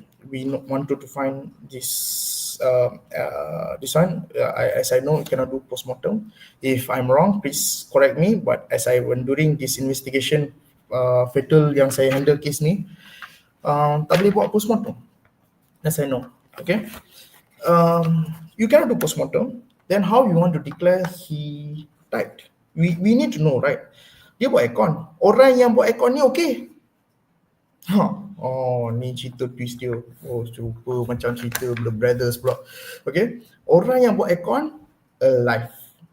Orang yang jaga dekat tangga bawah tu mati. How is possible? Okay, 2 orang This incident ada 2 orang. Orang yang buat aircon dekat atas tu hidup, orang yang dekat bawah tu mati. Sorry, saya punya cerita tu tadi ada miss sikit. So, bukan orang sama, just 2 orang. Orang aircon repair tu okay, orang kedua tu mati. So, Dosh came. Report, kita tulis. Dalam kita follow postmortem punya CJ kan, CJ kematian tu dia tulis heart attack. Clear cut. But no postmortem, but doctor declared heart attack. Doctor from government declared heart attack. Case close. Betul? Heart attack, case close. No chemical leaking, nothing. Dosh officer. Okay, in Dosh, JKKP, dia ada banyak division. Manufacturing, construction, chemical team, machineries. Dia ada banyak division tau. Kalau you pergi ke Dosh, soon later you all will know. Salah satu division adalah chemical and toxicology punya team turun. Okay, Dosh daripada Johor, team tu turun, check lah, dia inspect lah, bawa device lah, the humidifier punya device, everything. Macam masa tu saya pun dah stress sebab case tu dah close. Dosh cakap belum close, but to us dah close. And family members diorang was very good, very responsible. They accept the facts, tak kecoh, straightforward to the point. One of the Dosh female girl, I still remember the word. How do you declare his heart attack? I said postmortem. Surah kematian. Okay, surah kematian. I'm not satisfied with your answer. Please re-investigate. Case will take it up another 7 days. Stress. Aku ingat nak settle, tapi tak settle. Matilah saya. Call semua punya team, investigate, check everything. We call CHRA punya team. If you all don't know what CHRA, Chemical Hazard Risk Assessment punya team, dia orang tahu, check semua zero. Tak ada melibatkan chemical atas dia. Then my decision to meet family members. Lepas dah settle dia orang punya ni upacara semua, a week later, almost 10 days, I meet the mother. Saya cakap, sorry makcik, kehilangan anak anda. Can I talk further? He said she can. Is your son have any medical illness or not? That's my first question. Ada apa-apa tak yang melibatkan ini? Oh, ada. Ni medical report. Pak. Jackpot. Dalam hati jackpot, tapi dia dah meninggal. Tak boleh ketawa tau. Jackpot. I got the report. Boleh saya ambil report ni, cik? Makcik. Boleh. Go check the doctor. Manalah safety tahu baca report ni kan. Kita bukan doktor pun. Ambil, bawa ke doktor. which is government. Semua benda ni kena government guys. Cannot go to private. Private kita boleh settle certain things. All must done by government. All these things must be done. Go to government, hospital, check, doktor tu, dia ada a minor attack 5 years ago. Stated semua and declared by doctor is heart attack. Remember the toxicology DOS tu datang, tak puas hati. Serius, dia pun tak puas hati. Dia cakap betul 5 tahun dulu dia ada heart attack. So she want to do a toxicology report on him. That means kena ambil sampling. Then I say this is Malay. The family doesn't allow to do postmortem. So how we want to declare? Somehow we convince them during all these things. Somehow we convince them. The doctor have the sample of the blood that he extract without the knowledge of the family. He knows this issue will be coming up. Somehow the doctor helped me and we check dalam blood test and toxicology report will take about 3 months from the government, and this case was dragged for 3 months or 90 days. Report keluar, zero chemical involved in the blood. But this case went to 3 months. 3 bulan tu, it's very stress. Very, very stress. Because you have to wait for the result. If there's 1% or 0.1 mentioned that this chemical is in his body, I think we are in a big problem. Yeah, everything was done. Semua benda tu settle. Not all the deaths comes from the hazard. Some come from our unpreparedness. Means safety buat kerja. Semua buat kerja. Tapi dia punya punca, dia buat dalam chemical room, itulah punca dia. You know, people start blaming, your decision must be stern. You need to stand still. No, all the way. But end of the day, health condition affects you. Because yang orang buat aircon tu hidup. Itu yang tanda soal. DOS officer dia tak I convince, there's another guy is alive. Imagine the guy who alive, he told me one, bang, baik saya mati bang. Berapalah lagi you nak ambil blood sample saya bang? Tak larat bang. Saya pun nak kerja bang. Saya pun ada anak bini. That film affected more. And the decision said, I made a decision, bang, you ambil last 1 blood sample je bang. Lepas ni abang pergi kerja je bang. Report tu biar kita settlekan. Okay? This is a bit interesting, okay? Let's go third case. Yang ni lagi dahsyat punya. Yang ni 2 dah local dah settle. Dua-dua backup my HSC manager, tapi my HSC manager ni dia macam lepaskan you dekat tengah laut, kau survive lah sendiri, sebab he wanted to test me whether I can handle all this case or not. When you have 2 cases of fatality, nombor 3 tu kacang kan, senang, rojak, alamak, we are, that time we think we are the most smartest person in the earth. Any fatality case boleh settle substantially. So this one was happened in Johor. And yeah, DOS Johor was good. Now next is DOS Selangor. Ini lagi satu lah. Let's go next one. Okay. Third case, fatality also, foreigner. It's India. This case, I tell you, best part is I wasn't around lah. Saya tak ada dekat sana. I wasn't there. I was at Pangko. I remember this case. I was in Pangko. I have festival sembayang, and case ni DB box weight almost 200 kilo. Kalau you tak tahu apa tu DB box, dia ada macam dekat construction site kan, dia empty field, dia macam kawasan lapang kan. So you tahu ada DB box yang ada plug socket semua tu. All the DB box, circuit breakers, everything, we have 3 people. So this one is happening at the yard. Not to say yard, factory. So it's happened in factory. So dia ada banyak DB box. A lot, semua spare part lah apa. Semua electrician dia pergi ambil lah. Kalau you nak circuit breaker 30 dia pergi ambil. You nak plug point ni, dia pergi ambil. Dia cabut-cabut. Lepas tu dia cabut sana, dia bikin satu DB box, so everything. So it was 200 kilo, 1 DB board. It was unstable condition. The Kaki dia saya ingat satu side tu dia macam dia dekat slope lah. So dia macam tak balance lah. So dia ada pintu tau. And DB box tu jatuh atas dia tau. And benda ni tinggi tau. Almost about 1.6 to 1.5 meter height. Quite high, big one, 200 kilo is very big. So the thing felt, gambar installation ni ada lari sikit, it things felt, tapi dia ada pintu tau. So pintu dia kalau dia tutup, badan dia dalam. Okay, it was inside at the storage area. So factory very big, is storage area. All this thing is storage. Remember my thing is storage. No plug point, no electric is there. And felt he died on the spot. Malam pukul 12, tengah malam.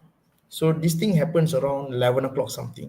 Okay, based on the postmortem was 11 o'clock something. Panas terik tau. So bawah tu ada paver block. Kalau you tengok ni ada batu paver. Kalau you pergi construction site kan ada batu paver yang warna maroon tu, paver around 11-12 o'clock. So felt security guard malam pergi rounds. Malam pukul midnight 12 o'clock. Masa tu saya sudah jadi senior head untuk team saja, not for the entire company, for senior head for the team. So bawah saya ada 2 budak baru, freshie. So I was told them,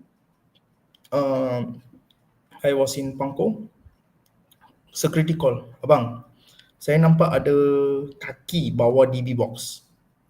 Kaki. I tanya, pukul 12 malam ni abang tengok kaki ke hantu ke? Mana tahu ni hantu ke manusia ke, siapa tahu. 12 o'clock midnight lah, you guess what lah. You think 12 o'clock midnight under the DB box you see kaki ya? So, no bang, ada kaki bang, ada safety shoe bang. Safety shoe? Pukul 12, pencuri ke bang? DB box mesti curi kan, it's all expensive parts what. You have copper what's inside. Pencuri? Tak tahu lah bang, tapi bau macam ada orang mati.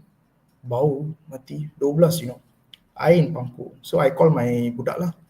Macam security guard already scared already, I think. He saw something. Can you go to the spot or not? And can you call the police and bring them together?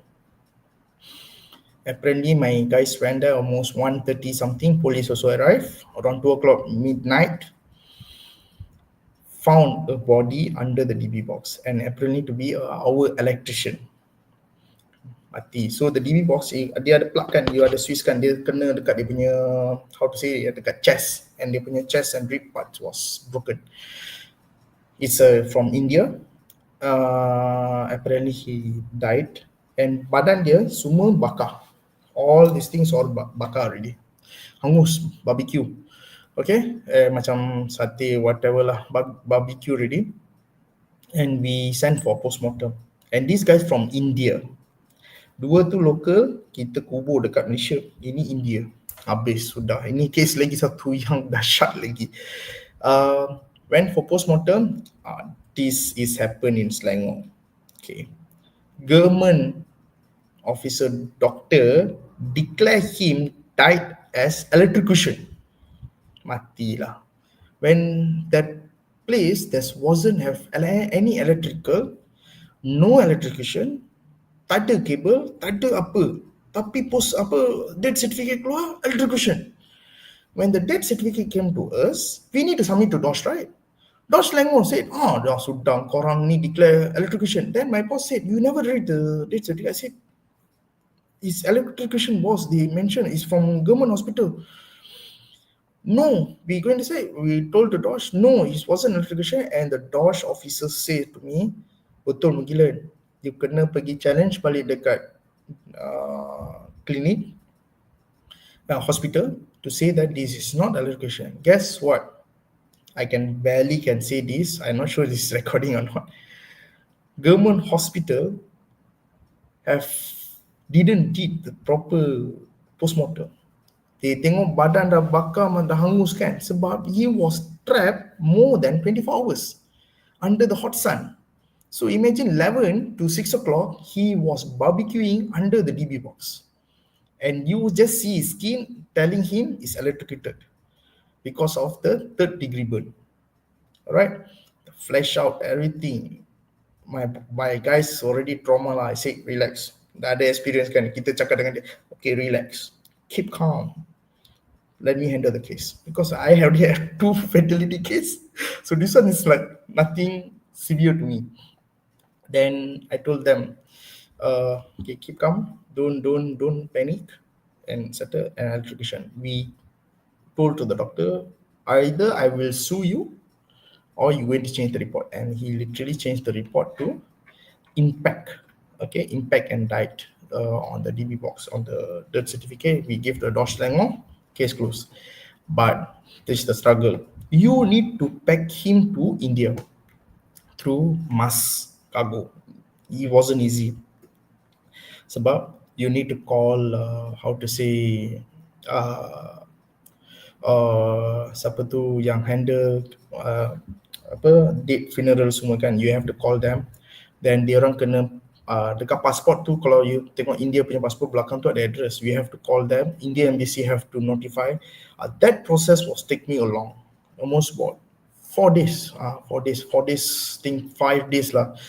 Semua proses tu nak settle. That means he died almost 8 days. Kita tak boleh send dia dekat cargo until the family member accept he is the person, the next of kin and everything, to accept that, then they have to do. So this processing of to do it on sending over was tough. So the decision that we need to make was on the money part, that is immediate. It's like you need to get, seconds. The thing was running.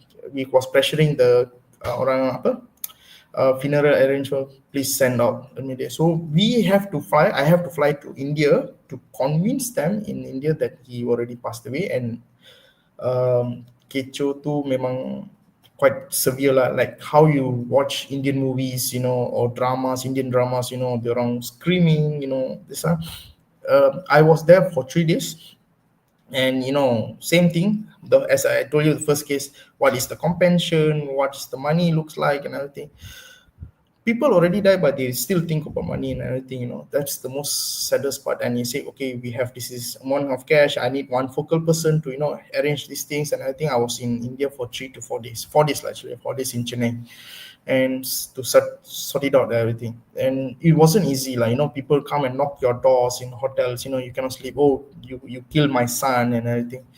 You have to keep calm as safety personnel. You need to keep calm, handle this situation calmly. And yeah, this one misjudged by as an electrician. All right, so it was like he wasn't electrocuted, he was crushed by the DB box, but the assumption nearly buried the truth. This is the quote I wanted to say. He wasn't electrocuted, guys. Seriously, he wasn't. He was crushed, but the assumption nearly buried the truth.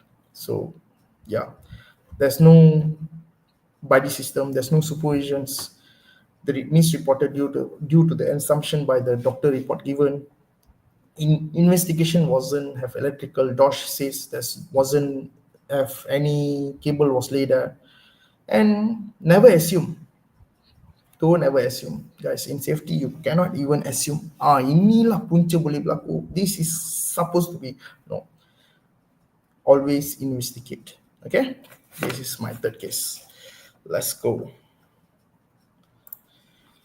All right. This is the guy who nearly in ICU for 20 days. Okay. Hit by a Bhopal machine. Okay. Hit by a Bhopal machine, counterweight. And he was at the blind spot actually. So the operator, the photo wasn't so clear. He was like this, the operator, the counterweight at behind hits me. Ribs, 3 ribs broken, neck punya bone, shoulder broken, arms punya bone broken, face punya dalam sini, I don't know what's the name of the bone, was cracked, teeth broken, nose broken. So literally it was impact. So when the counterweight moved, so it's like something like that, it went move and it was hitting here. Okay, he was totally blind spot. Okay, masa tu saya bawa kereta Honda Civic ketam, full spec. Okay, he was lying down. Sama juga, safety mana safety. I bring my car, full bleeding from face, chest, shoulder, internal bleeding. You can see it's already blue back. He's already start collapsing. Do you wait for ambulance or do you use your car? Literally, I use my car. I don't give them because my thought is to save life. Cukuplah ada 3 fatality case dalam hidup saya. Cukuplah, sudah. Bring my car, put it, my back seat, my leather, my car, all with bloods. To me, it can be cleaned up, not his life. Straight rush to a private hospital. Because literally we have our medical cards. Our workers also have our medical cards. They can go up to 50,000 some. Straight go to one of the best medical center nearby, Sendabi Medical Centers. We went and meet him. Okay. When I come back, my car was in disaster. So as I say, I don't care because that's the decision. I want to save him. The doctor told me, if you are late, macam cerita Tamil juga, you are late 5 minutes, he's gone. He put in a rescue.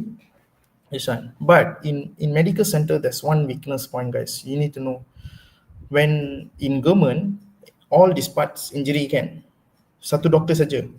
Tetapi dekat private, dia 3 doktor tau. Muka, facial punya apa, bone, ada satu doktor datang. Untuk apa, untuk neck punya team, ada satu doktor datang. Untuk ribs ni, satu doktor datang. So you need to cumulative semua report ni. So when this counterweight was hit, actually dia ada boring punya tools tau. So dia macam terpacak boring punya tools panjang. So he was like literally tersilit in counterweight. And operator tu blind spot, totally blind spot. So the operator was literally crying lah. Sorry lah saya. He thought he's gone. DOSH officers came in and we reported this, and DOSH officers check semua tempat tu. He said tersepit lah. So he said I give you ample time. This scale DOSH lah, one of the best DOSH ever lah, I can tell. Tersepit, then the DOSH said settle dulu dengan victim, jangan bagi dia, he told this word, jangan bagi dia mati, try to rescue him, and we classify as a side incident of tersepit lah. So he was 20 days, he somehow survived, but he couldn't work for almost about 6 months, tak boleh kerja sebab dia punya ni healing process was taking so long, 6 months lah. But we paid him full, and this was the decision. And what happened is the speed that I took the decision, because when your journey started from fresh, that means from safety supervisor, from a person who no one, when you handle all this fatality case, your decision will become more sharper on high risk operation. You know the next second what going to happen. Well, this is not all written in the textbooks. It never written anywhere. There's no reference. During my time, 2015, 2014, or I'm talking about 2012, tak ada awareness. That time tak ada ChatGPT, tak ada Google yang platform betul you nak research. Everything you need to type written. You kena literally type written. And you need to write a proper report, you know. Sekarang you just type I need a safety report in ChatGPT, dia dah keluar dah. Dulu tak ada. It's all hard copy. You kena print, a lot of print. Your graphics are not so good as now, as you know, you have AI and everything. So when this piling machines, everything was start happening, it was like I know what to do next. Simple. Incident happen, pop, ambil dia, masuk dalam kereta, pergi hospital, call boss. I will call you back in 10-15 minutes once I'm settled. Until then, wait, don't torture me. Go settle, everything done. Then go back to the incident spot, go do investigation, everything A to Z, because you know how to do it. Go there and you talk to the boss, this is happened, this is investigation. I'm going to call DOSH coming in, DOSH is coming in tomorrow. We do it. less than 7 days, report is closed. I think about 4 days or 3 days, DOSH will have it, or report is good, done. Pergi tengok victim is good condition. Almost 2 months came out, bill came out up to 90K, I think. I think we have to fork out another 40,000. 6 months we put here. Then after 6 months, we send back to Nepal with another 6 months of his salary as a compensation and insurance, everything paid. Once you're already fine in the Nepal, this was the Nepalese, and he said he want to work. He said he can work, but he said he want to work in a low risk area. Then check with the operator. Operator say it's blind spot. I didn't see him. Which the susunan of the August wasn't in proper place. Belakang counterweight, innovation came in. Okay, we fix cameras. We have some blind spots area cameras. CCTVs around so that the operator tengok kiri kanan. Technology grows. 2012 doesn't have. 2019, 2020 we have. PKP, there's no innovations came in. And this is the most recent incident about 3 years ago, 4 years ago, 4 years ago, where the innovations grows. And establishments was there, everything was there, and the process was, your decision was so good, memang cun. Tetapi kalau you lambat 5 minit, kalau you fresh, mungkin kes nombor 4 ni pun kes kau matian. You need to be fast. But is it fast is good enough? To me is yes, but you cannot be in everywhere. Okay, you need to respond fast, right? So machine don't decide who to hit. Blind spots and silence tu. Sebab budak tu dekat belakang counterweight, dia senyap pun. Lepas dah kena hantam, dia berjerit, baru operator. Sebab cabin untuk Bhopal ni, dia macam close door tau. Sebab dia ada soundproof. Sebab dia ada bunyi kuat kan. So dia to reduce the soundproof in the cabin, dia memang ni. So somehow dia masa swing, ada lagi satu Kellyman bagi tahu dekat operator, ada orang kena langgar dekat belakang. And to handle him, sebab dia rib semua patah kan, you kena pakai kerusi. I put a chair, put him on the chair and we lift the chair to my car. How you want to handle, because you cannot simply angkat, put in stretcher or what. We put him on the chair and we lift him in the position was he. Terus masuk dalam kereta, send him to hospital. Decision was made within seconds, without thinking, go and ask your boss, dia sudah langgar bos, nak buat apa, tak ada. No, you stand on your decision. Okay, go what is need to be, get it done. Okay, all right. So after all the cases, all the things starts, lesson I wish I knew earlier. As I told, if there's someone, okay,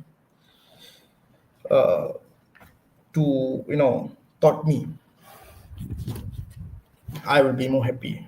I'm the most happiest boy ever. Like this, I ada platform nak belajar kan. Kalau ada sesiapa nak ajar saya, I memang happy lah. Memang saya happy. Tetapi tak ada orang ajar saya. I'm alone. Nak buat karipat pun tak tahu. Masa tu ada YouTube pun nak baca tengok YouTube, nak buat pun tak pandai.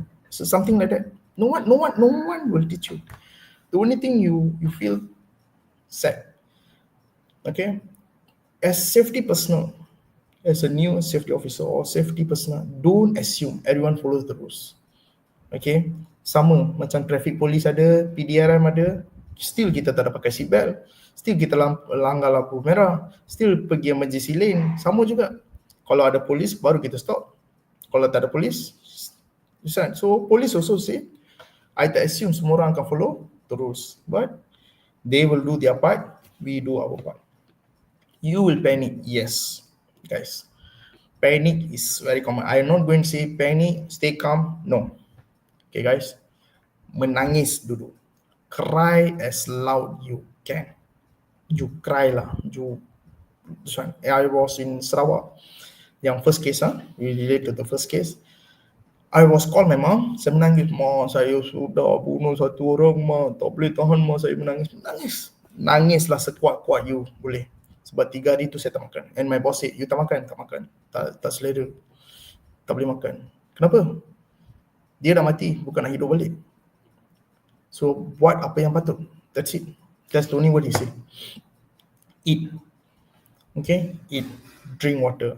I literally, when after 4 months, you dah belum graduate tau, belum graduate. You fikir tau, belum graduate lagi, CJ saya kena tarik. Dosh dah mark saya punya nama, habislah saya punya kehidupan. So, cry. Please cry. Be panic. Once you're already there, take a deep breath. Tarik, relax, 1 minute, then you act. Okay? Be ready to challenge senior peoples. You know why? Everyone will blame. Safety tak ada dekat tempat tu. Sebab itulah dia jatuh. Safety tak ada dekat tempat tu. Sebab itulah dekat yard tu ada orang pingsan. Safety tak ada dekat tempat tu. Sebab itulah ada orang masuk dalam electric box sampai security kena call. Because you are babies. They will bully you like no one's business. They will bully. Memang dia orang akan bully. They akan torture you. They akan hina you. What else? Discourage. Until you cannot accept. Sekarang, zaman TikTok kita hina-hina ada orang commit suicide kan. Masa tu tak ada. Face to face. Dia orang ludah dekat muka you terus. Kau tak guna. Kau tak boleh pakai. Safety tak guna. Safety duduk dekat office, goyang kaki. You will get all this. Until you do your part. Until supervisor get BMs. You will smiling like the Squid Game. So something like that lah. Okay, safety includes medical readiness. You need to know what to do immediately. Earlier the stage, I know to do CPR, but I didn't do. Maybe I can rescue him. You wouldn't know. If I know the flare heart attack was there, if I do a CPR, I can rescue him. That's why I say, the last stage, tak kira lah pakai kereta apa semua kan. You know what to do. Put him in the chest, put him in the car, go to hospital.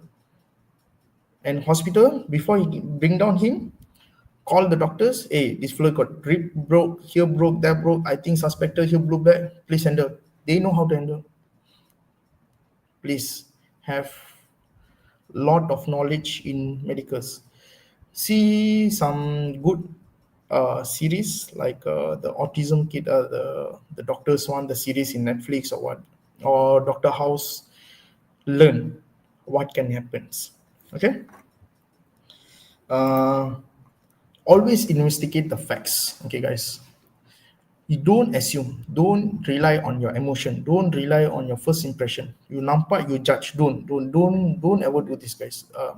Even your personal life, or in your workplace, or anywhere with your friends and anyone, investigate first. Listen, see, talk. Okay? Don't just think what in your heart say, go and do. Never works.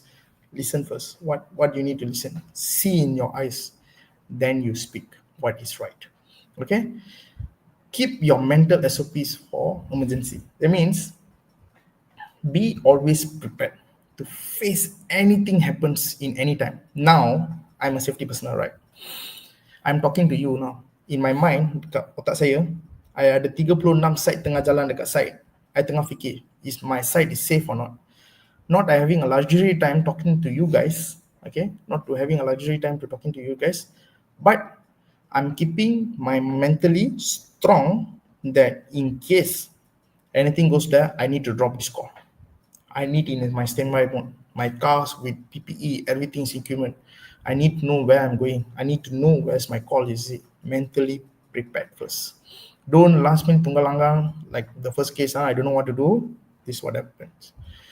Every incident is a lesson for tomorrow, guys. So today's incident I'm sharing you, it's a tomorrow's lesson. Okay, my journey wasn't easy. I see so much fatality case. Wasn't easy as you thought. It's lucky to have so much fatality because I learned so much. If you are not lucky, you just comfort zone. You kerja dengan company besar-besar like big timers companies in Malaysia.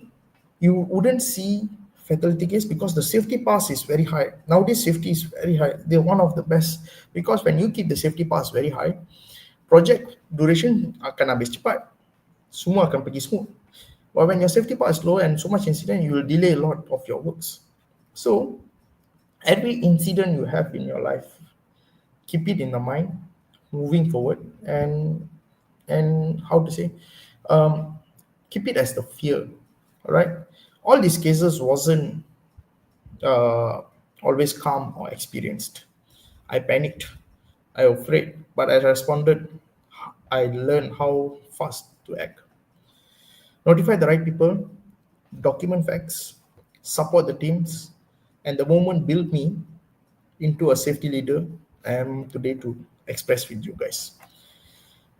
I didn't become a safety leader overnight. Tak ada. Saya ambil masa lama juga. Okay, almost 15 years to be here to talking to you guys, and I'm still learning every day. But I become one every time I face fears and choose to respond. And always I have this fear. Even though I'm talking to you now, I always, my phone, everything is right beside me in case of anything. Remember, I tell you a simple tips, guys.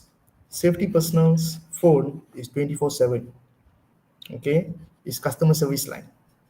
Keep your phone always on. Don't put in your silent mode. Once you already step in as a safety personnel, you always on call. Remember this. I told you the third case, right? 2 o'clock morning, 12 o'clock, people call you. Ada orang mati ke, itu hantu ke, kaki ke, saya pun tak tahu. Okay?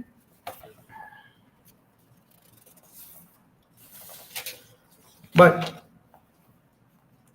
experience don't comes off for years. It comes from surviving moments that can change how you lead. Okay? If I could speak my younger self,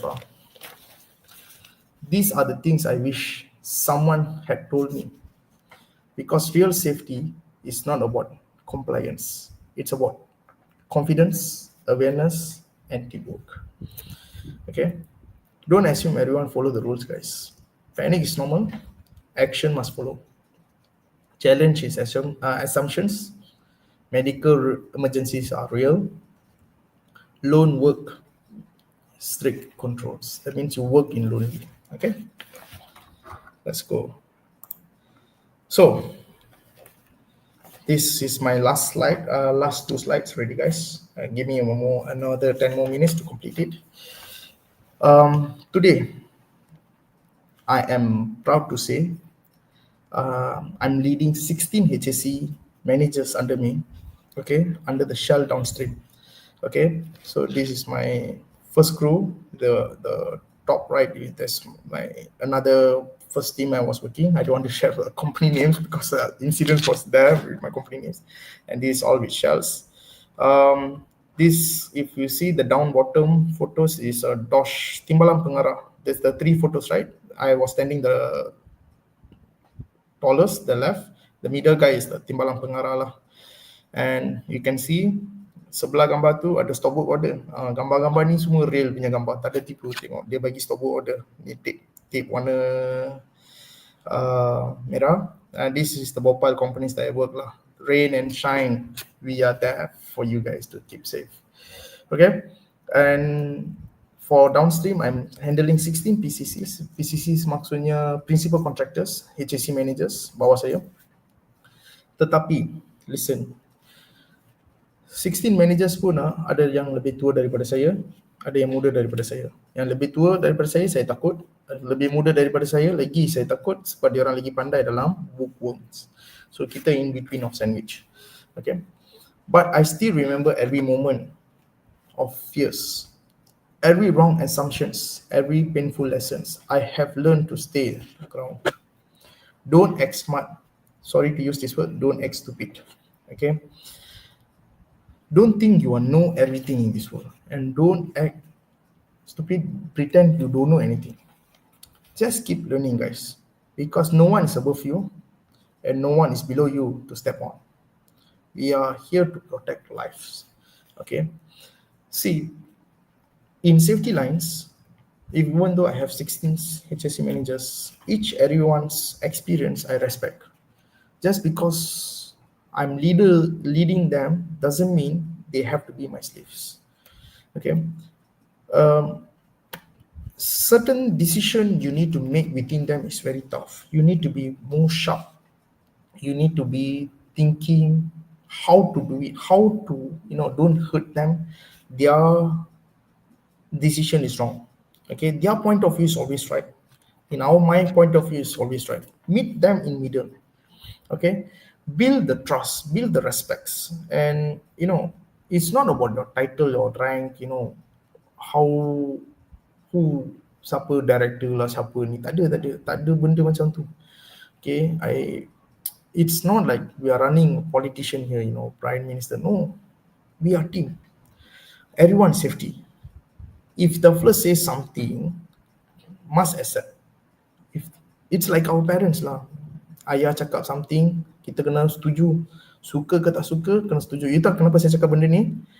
Because of him, I'm here. Because he forced me to study safety. I don't like safety. Sampai sekarang saya tak suka sebab susah. Benda tu susah. Bukan sebab gaji cun tau guys. Remember, bukan gaji cun. It's the responsibility. The next slide I will talk about that. Okay? And it's about making your right decision under the pressure, guys. Tiba-tiba you punya decision boleh salah. Tetapi macam mana you nak align balik? Itu yang tu. You boleh salah. Bukan you perfect all the time, Your decision can be wrong, all the time. Because you are taking decision based on your emotional, your first impressions, and, all the cases. Your managers will report to you macam-macam. Masa tu you tak boleh lah duduk and, tell, hey, you are wrong lah, guy. So you have to do like this. No. Okay, I say, for example, hey, you are right. But what if he done this? Oh yeah, we can tell. Okay, can we focus on this part? Yeah, we put your decision on this part, and this part we focus here, we combine two. Dia orang pun happy, saya pun happy. Tak ada, kalau jadi bossy, aku yang boss dekat sini, kau dengar saya cakap apa, senang cerita, kau tak payah nak lawan saya. Then kau tahu apa dia akan buat kan? Kerja takkan buat. Dia akan ambil cuti MC semua. But knowing that everyone's incident is chance to grow lah guys. Go to the field, don't afraid. See the actual what you have to see. Then everyone's happy, go back happy. After so long guys, I'm sleeping peacefully actually. Sebelum ni tak ada. Malam tidur pun aku akan dalam otak akan fikir, semua orang selamat ke? Semua orang dah makan dah tidur ke? Sebab I ada insiden pukul 12 malam pun ada orang mati. So macam mana you nak tidur? So 24/7 you need to be engaged. And never fear those more experienced guys. If your HSC managers or your teams, everyone, don't have the fear. You need to thought what is supposed to be taught. Okay? And safety is not the title, it's a responsibility guys. Okay, this is me, and this is me with the parang. It's supposed to be, gangster side kan, kita ni gangster side. Selalu dia orang panggil macam tu lah. When you start walking, someone have done wrong, dia orang akan pergi jorok. And that's where your stands. Dia orang tahu, safety datang, kalau kita buat salah, hilang diri. Okay, work for your title guys. Safety. Okay, you adalah safety. I tahu ramai orang cakap masuk safety ada cari makan banyak. Betul, ada cari makan banyak. Itu next topic, saya tak nak cerita kat sini. Okay, but cari makan. Kerja adalah kerja. Do your things, do what is needed. It's your responsibility. If someone died, it's just because of you never take it aside good enough. That is my guilt, and I'm going to end here. And yeah, that's all for me. Thank you guys. I'm finished on time.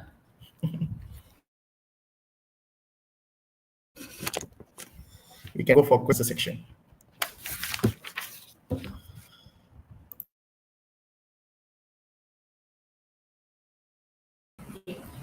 Terima kasih kepada Encik Mugilan atas pembentangan yang sangat-sangat menarik. Tuan-tuan dan puan-puan, kini kita akan terus ke sesi yang lebih interaktif, iaitu sesi soal jawab. Ini adalah peluang anda untuk berinteraksi secara langsung dengan penceramah kita. Kami akan membaca soalan-soalan yang telah dihantar melalui kotak sembang, chat box. Kami akan cuba untuk menjawab seberapa banyak soalan yang diberikan dalam tempoh masa inilah. Thank you, Mr. Mugilan. Ladies and gentlemen, we have now reached to a very interactive part of our program, the question and answer session.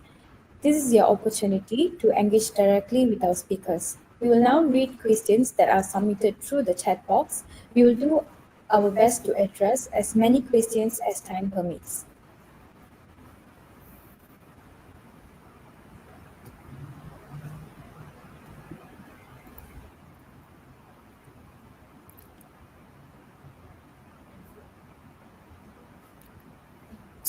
Jadi salah satu daripada soalan daripada Dr. Nazif, is there a connection between the mosquito microbiome and its ability to survive mosquito repellent or insecticides? Yang ni saya rasa untuk Dr. Nurul Husna. Okay, boleh dengar saya kan?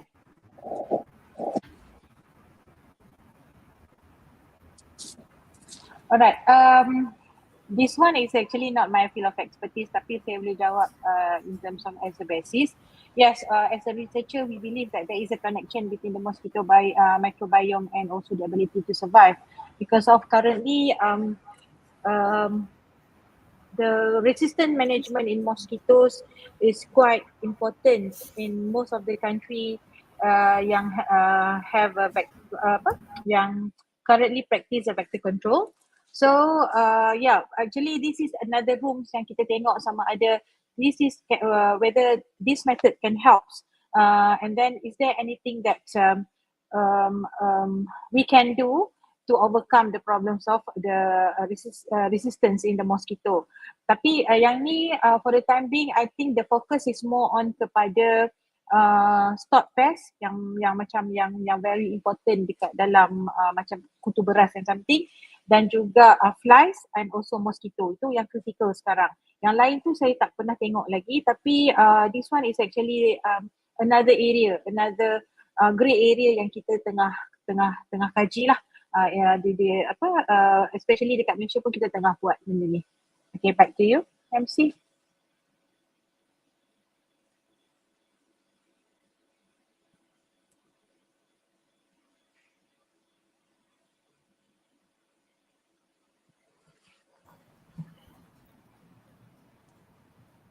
Skill yang tuan rasakan sangat penting bagi seseorang pelajar yang akan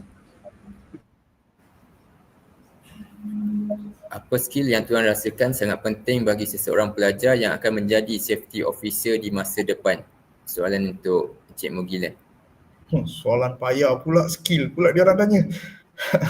Okay, the skill. Alright. First, discipline. The first skill is discipline. Comes to work daily, attend every toolbox, where that's the thing you can control your workers. Everyday toolbox where you control. So first, discipline, timing, then respect each other. Okay, respect your co-workers, respect your workers. And the third is do a lot of studies. Okay, baca, do a lot of readings. Sekarang Dosh having all these incidents, everything they orang post it up in Facebook. Do a lot of readings where you can implement in your workplace. Okay, these three things: discipline, all right, respects, and studies. That's all.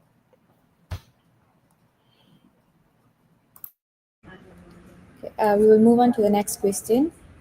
This question is for Dr. Nurul Husna. In your opinion, do you think microbes can be used as a more flexible or targeted tool to control those resistant mosquito populations? Okay, when we are looking at the microbiomes, yes, actually there is a possibilities of that. So if we based on the study, I mean that this one needs to be based on the study. I think like the clear example is like the Wolbachia lah kan. Wolbachia is the microbes that inserts into the eggs of Aedes. So kalau kata this one can suppress the virus, so there is a possibility another microbes can also be used to target the resistant part. So this one needs more study, but there are possibilities of that in the future for resistant mosquito populations. Yeah. Next question. Next questions. This question is for Mr. Mukilan. Dalam bidang safety secara realiti, adakah teori yang kita belajar di universiti banyak diaplikasikan atau lebih banyak bergantung kepada pengalaman lapangan? Okay, as I told saya punya early of my conversation or my slides earlier, all this is not a textbook experience. Okay, my first of my talk, my speak was not textbook experience. Textbooks, okay, it's just a guidance, guys. OSHA law is just a guidance. It's a minimum requirement set by the government, a minimum requirement set by your lecturers. Whatever course they take, this is applicable at site.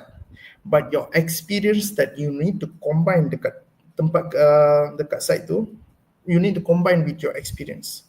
Okay, you belajar something, you belajar A, and you pergi site tu, you tengok A tu berlainan. So you need to combine it. You cannot be like, you adapt to your work environment. It never works.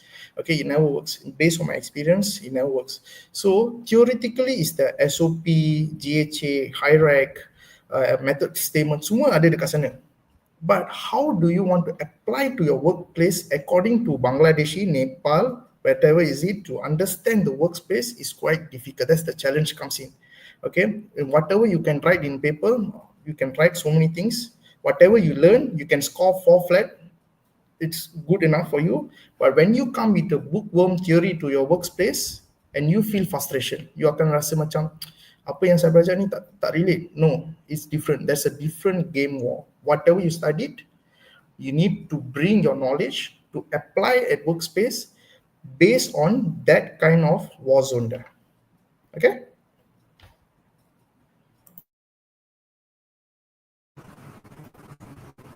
Kita telah sampai ke penghujung sesi soal jawab. Terima kasih yang tidak terhingga kepada Dr. Nurul Husna dan Encik Mugilan serta semua peserta atas soalan yang bernas. Jadi sekarang kita akan ke sesi seterusnya, pembentangan lisan oleh para pelajar. Dipersilakan Pawitran Arumugam, pelajar tahun akhir dari Program Sarjana Muda Keselamatan dan Kesihatan Pekerjaan UNICEL untuk membentangkan tajuk beliau, kebisingan pekerjaan dan jangka masa perhatian dalam kalangan pekerja binaan di sebuah tapak pembinaan di Selangor. Silakan saudara Pawitran. We have reached the end of our Q&A session. I would like to express our sincere gratitude to Dr. Nurul Husna and Mr. Mugilan for taking the time to answer our questions. We also extend our appreciation to all the attendees for their excellent questions. Thank you to our speaker for the engaging Q&A session. Now, we will move on to the oral presentations, where we get to hear from the next generation of researchers in our faculty. It is my pleasure to invite our first presenter, Pavitran Armugan, a final year student from the Bachelor in Occupational Safety and Health program here at UNICEL. He will be presenting on the topic of occupational noise and attention span among construction workers at construction site in Selangor. Please welcome.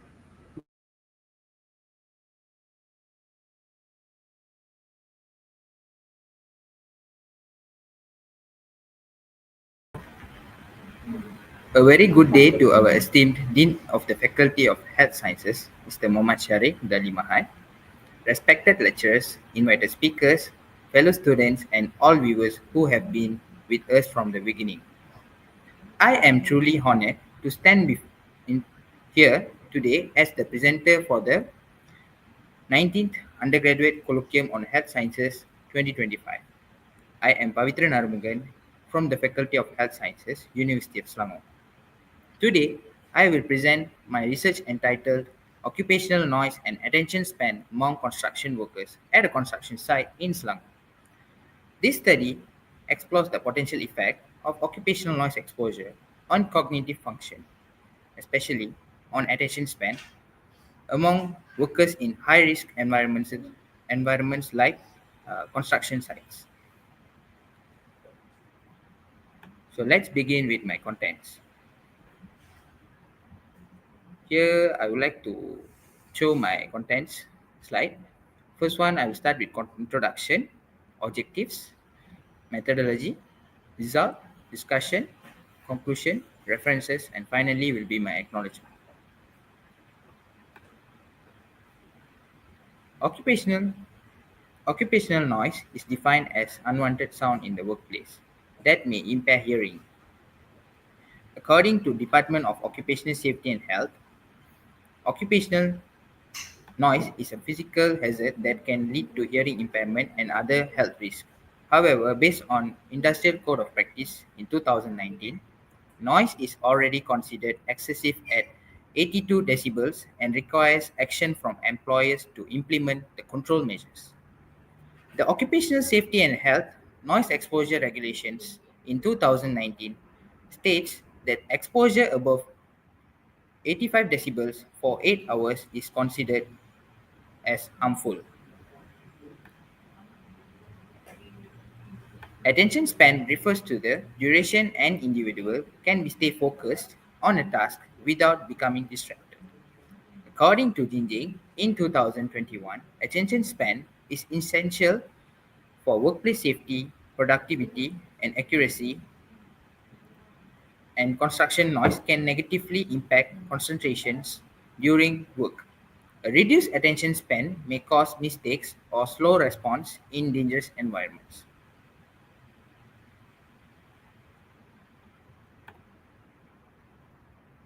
Here is my problem statement. Construction workers are exposed to high noise levels daily, often without regular audiometric testing. And the second one is distractions caused by noise increases work errors and accident risks. Loud environments can block the hazard warnings and reduce the reaction times. And on the right side, I have stated my references. For the following slide, here are my three specific objectives. My first objective is to measure the occupational noise level among construction workers at a construction site in Selangor. The second is to identify the attention span of construction workers at a construction site in Selangor. My third objective is to determine the relationship between occupational noise level and attention span among construction workers at a construction site in Selangor. This study aimed to investigate whether there is a relationship between occupational noise and attention span among the construction workers in Selangor. So, this is the flowchart I've done for my methodology part. So, let me break it down to you in a simplest way. This study used a cross-sectional study design involving 50 construction workers at a high-rise construction site in Subang Jaya. The sampling method used was purposive sampling, and the workers were selected based on few inclusion and exclusion criteria. For example, those without hearing impairments or neurological disorders. Now, I will be focusing on my inclusion criteria. I've stated two inclusion criteria where I took it from a previous study by Rostam Golmohamdi at 2019, stating that non-alcohol consumers and non-drug users were included, and for the exclusion criteria, workers with hearing impairment, a person taking drugs that may influence the nervous system, and workers with the history of neurological diseases were excluded from this study. For this study, I've utilized two main tools, which are noise dosimeter and attention control scale, as known as ATTC questionnaire. I've used Lutron DS9200 model noise dosimeter to conduct my study on occupational noise. After collecting my data, I proceeded to calculate the occupational noise levels in time-weighted average, which were taken for 8 hours in decibels. For attention span, the attention control scale contains two main subscales, which were attention focusing and shifting. Based on the two subscales, I have to sum up the attention focusing and shifting scores to obtain my total attention score. Data analysis were analyzed by using SPSS version 27.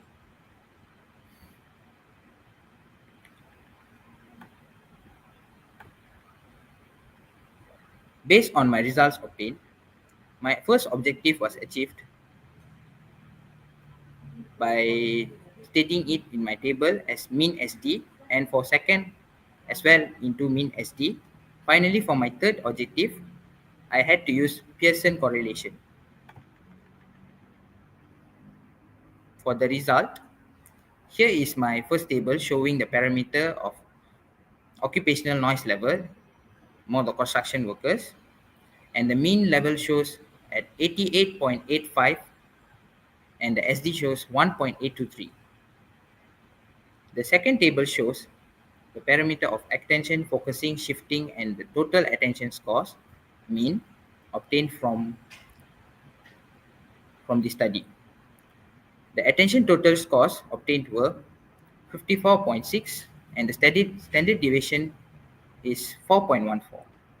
For the third table, I have combined these both parameters to obtain the p-value, and the p-value shows 0.826. Moving to my next slide. Here is my discussion part. The determined p-value was 0.826. Hence, it shows there is no significant relationship between occupational noise and attention span. Moreover, the mean noise exposure to workers was 88.85 decibels.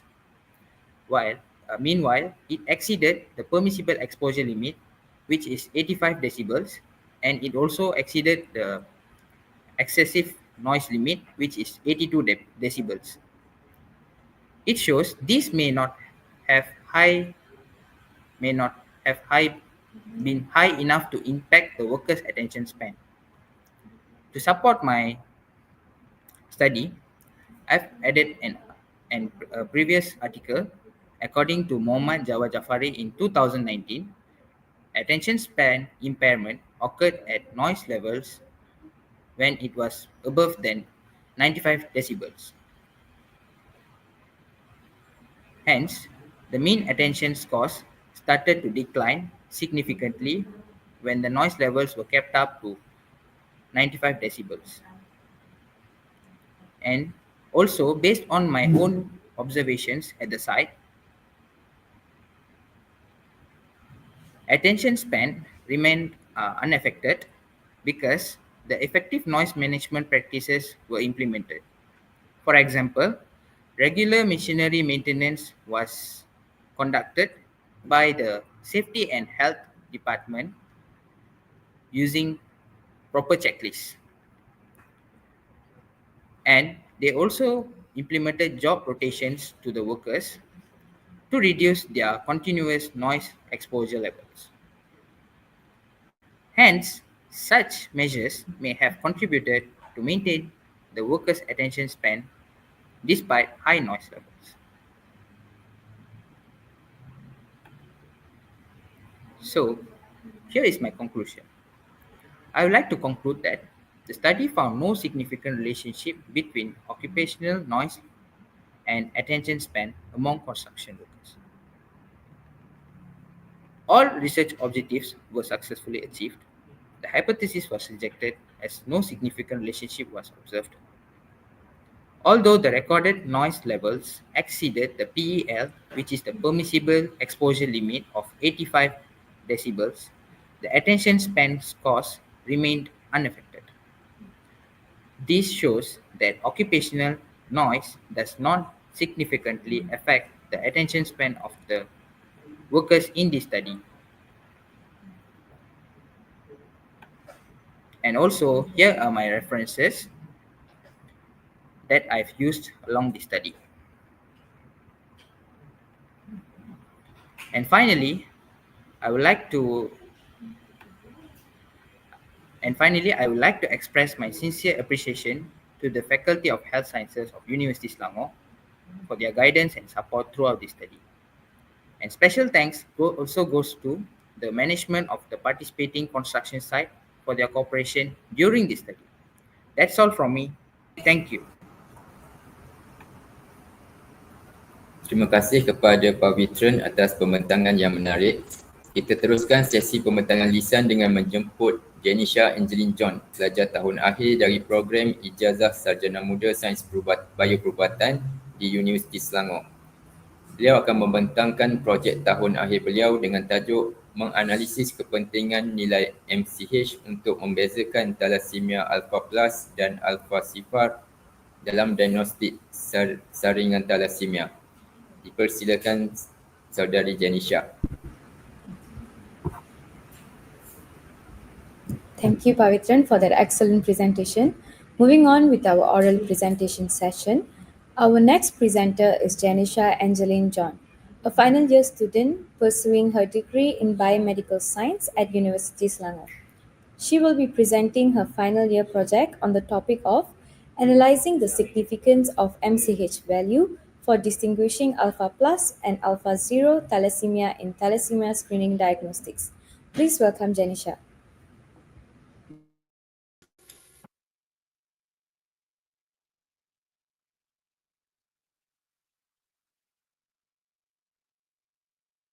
Good afternoon, respected lecturers, guests, and fellow friends. Welcome to 90th UCHS 2025 Undergraduate Colloquium on Health Science.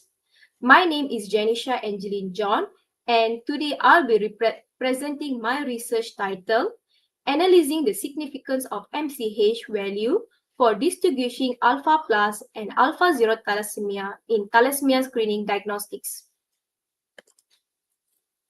For the introductions, first of all, thalassemia is a genetic blood disorder that leads to anemia due to the reduced productions of hemoglobin. Among his types, alpha thalassemia is quite common in Southeast Asia, including Malaysia. There are two major subtypes of alpha thalassemia, alpha plus, which involves the deletion of one gene, and alpha zero, where two alpha genes are deleted. The alpha zero subtypes is more severe and may even be fatal if left undiagnosed. Therefore, early detection is crucial in our populations. This study investigation if the mean corpuscular hemoglobin MCH value can be used as a simple, affordable screening tool to help identify the subtypes early on. Moving forward, objectives and hypotheses. The general objective of my study is to evaluate the importance of MCH values in differentiating alpha plus and alpha zero thalassemia. There are two specific objectives. One, evaluate MCH to evaluate whether MCH shows a significant difference between two subtypes. Two, to determine how accurate MCH is in differentiating them. For the hypothesis, the new hypothesis is that MCH correlates with distributions alpha plus and alpha zero. For the alternative hypothesis, MCH values are significant in differentiating these two types. The next slide will be my research methodology.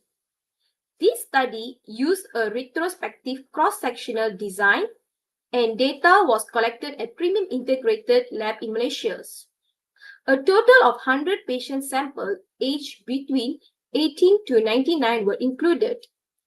All cases has been confirmed as either alpha plus or alpha zero using molecular test. We exclude patients under 18 or those whose cases were unconfirmed. The data was retrieved from the Laboratory Information System, LIS, and analyzed using statistical software. For the part of materials and data handling, the main materials used were blood samples from alpha plus and alpha 0 thalassemia patients. The instruments included automated hematology analyzers for MCH, spectrophotometry, flow cytometry, and PCR testing for genetic confirmations. In the term of data management, all records were cleared, double-entered, and stored securely.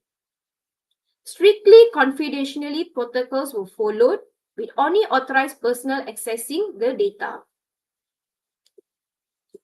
The next part will be my results.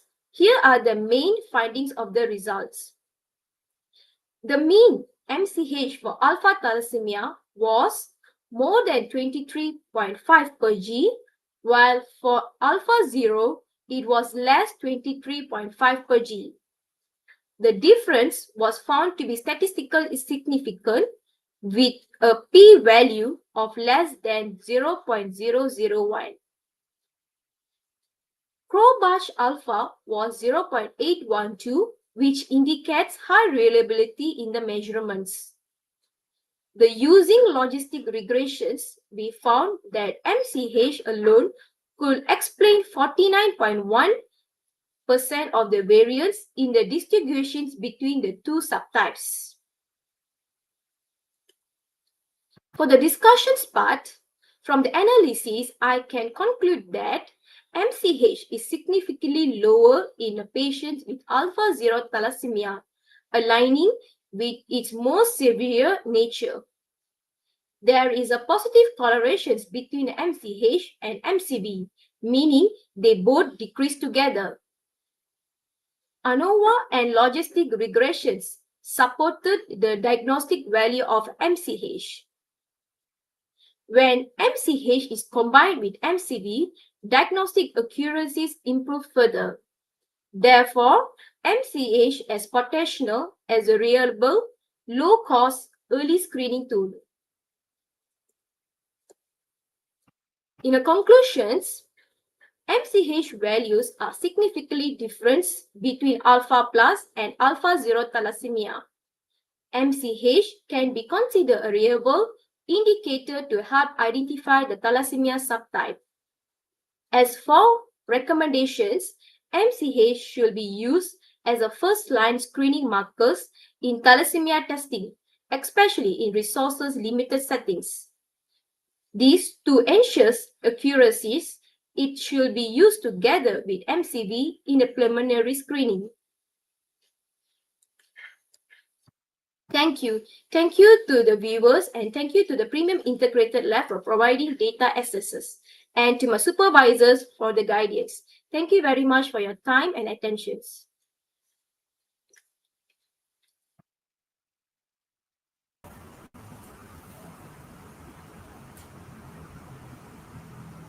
Terima kasih kepada Janisha atas perkongsian yang bermakna. Seterusnya kita akan buka ruang untuk sesi soal jawab bersama Pawitran dan Janisha. Anda boleh ajukan soalan melalui ruangan sembang. Kita akan ambil sedikit masa untuk menjawab beberapa soalan. Thank you, Janisha, for sharing your research. We will now have a brief question and answer session for our student presenters, Pavitran Arumugan and Janisha. This is an excellent opportunity for you to ask them about their research and final year projects. You may submit your question using the chat box. We will take a few moments to address your queries. Thank you.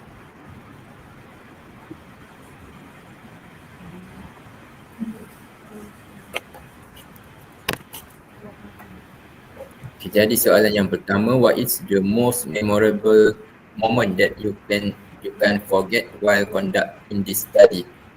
So soalan ini untuk Pavitran. Okay, so during the data collection process while I was in the site, it was a fine morning actually. I I went to attach the dosimeters to workers' body, and then I came down from 20th floor, if I'm not mistaken. And all the way when I was coming down, I heard a sound from the right hand side of my side, which is the end of the block. It was a high rise construction building, and I rushed to the safety and health department room, and I saw the worker was on the bed. Actually, what happened was the worker fell down from 10th floor, and surprisingly, he was left with few bruises on his arms and upper body. And during that time, he was absolutely fine, but he was struggling to breathe. So I had an opportunity to learn from this case scenario. What I got was I managed to learn incident investigations. So the safety and health officer and the site safety supervisor was there to guide me, like showing the real scenario, and they immediately performed a first aid at their safety and health meeting room. There was a bed for workers, and the safety officer, he immediately called the ambulance to report this incident, and also he also called police to report this incident. So this was a very memorable moment that I couldn't forget when I conducted this study. Thank you for the answer. Next up, we have another question. This is for Janisha. What is the significance cause for thalassemia? Was it genetic or other environmental conditions?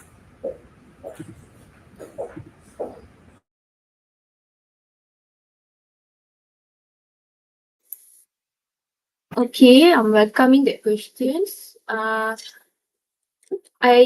it's B will be a genetic. It will be genetic significance for thalassemias. Because it doesn't come from environmental conditions. It will be like from our parental. I think it's from our parental. It's from genetic, not from environmental conditions.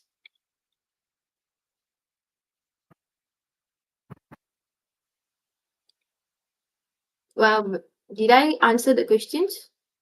Did I answer the questions?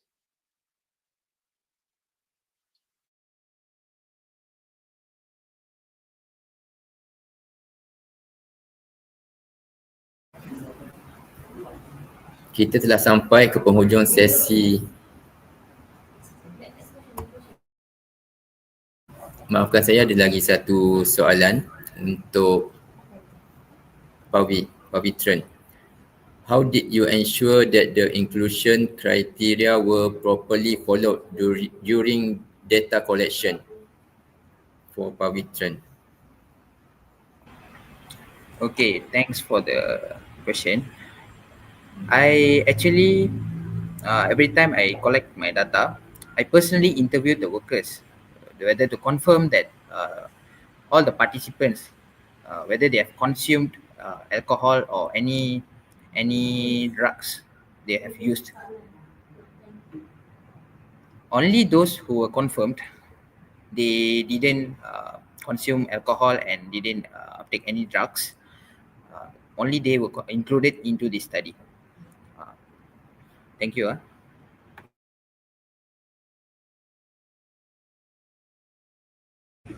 Okay, next question is for Janisha. What challenges have you faced throughout this research?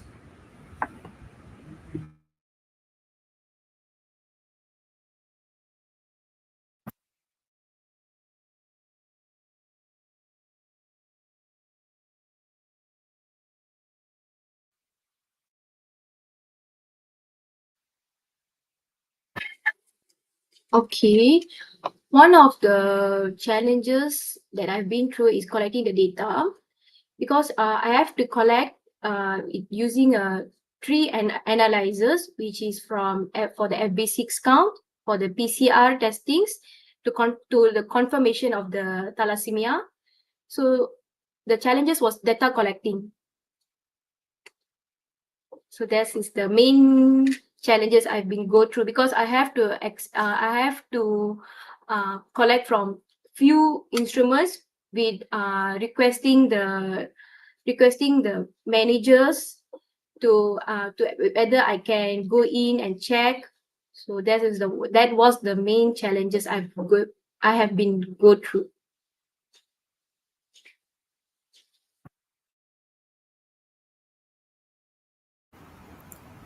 Sekali lagi terima kasih kepada Pavitran dan Janisha atas kesudian menjawab kesemua soalan-soalan serta kepada para peserta atas penyertaan. Untuk peringatan mesra, kami juga ada e-sijil untuk Colloquium pada hari ini. Jangan lupa untuk isi Google Form untuk mendapatkannya. Pautan telah diberikan dari tadi semasa sesi berlangsung. We have reached the end of our Q&A session. I would like to express our sincere gratitude to Pavitran and Janisha for taking the time to answer our questions. We also extend our appreciation to all the attendees for the excellent questions. Thank you. Just a friendly reminder, we also have e-certificates available for today's colloquium. Don't forget to fill out the Google form to receive yours. The link will be provided during the session.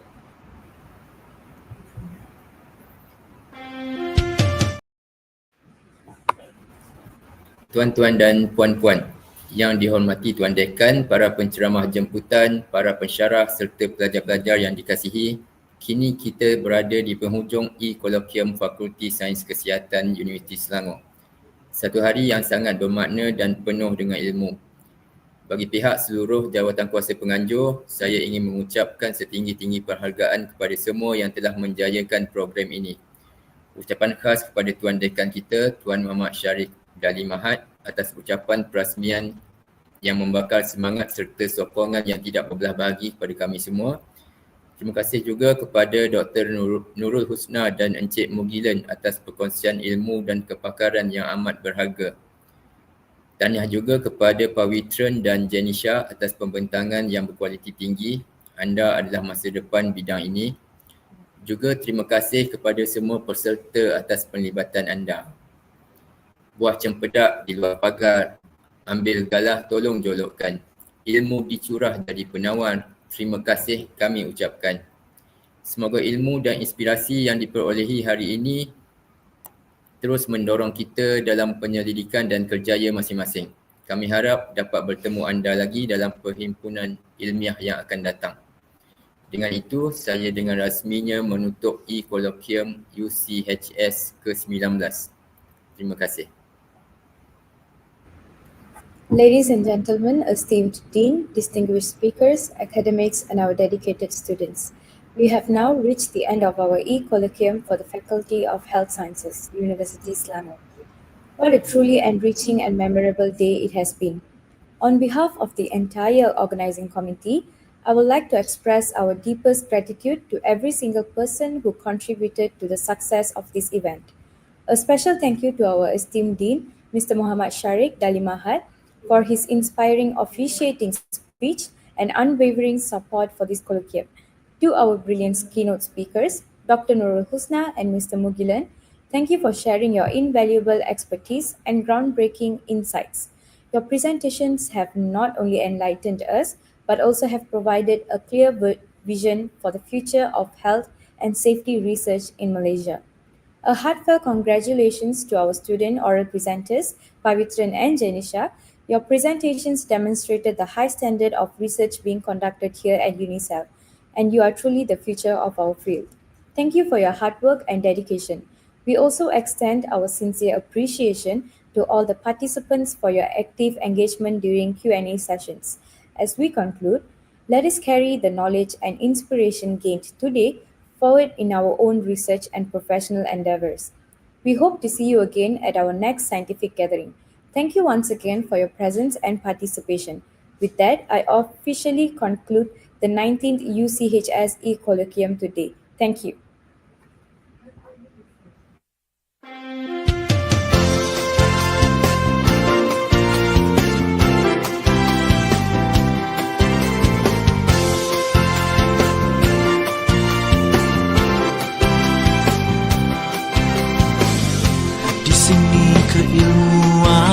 menjadi budaya. Kepakaran sendi kerjaya, ilmu dihayati sepanjang usia, amal jariah tunjang jasa, dipayungi langit tanpa sempada, bumi subur Darul Ihsan, disinari suria alam Tuhan yang esa, dibuai bayu ilmu peradaban. UNICEF kala sinar bestari, pancaran ilmu serta amali, mengisi minda pengasuh budi, pelopor utama insan misali.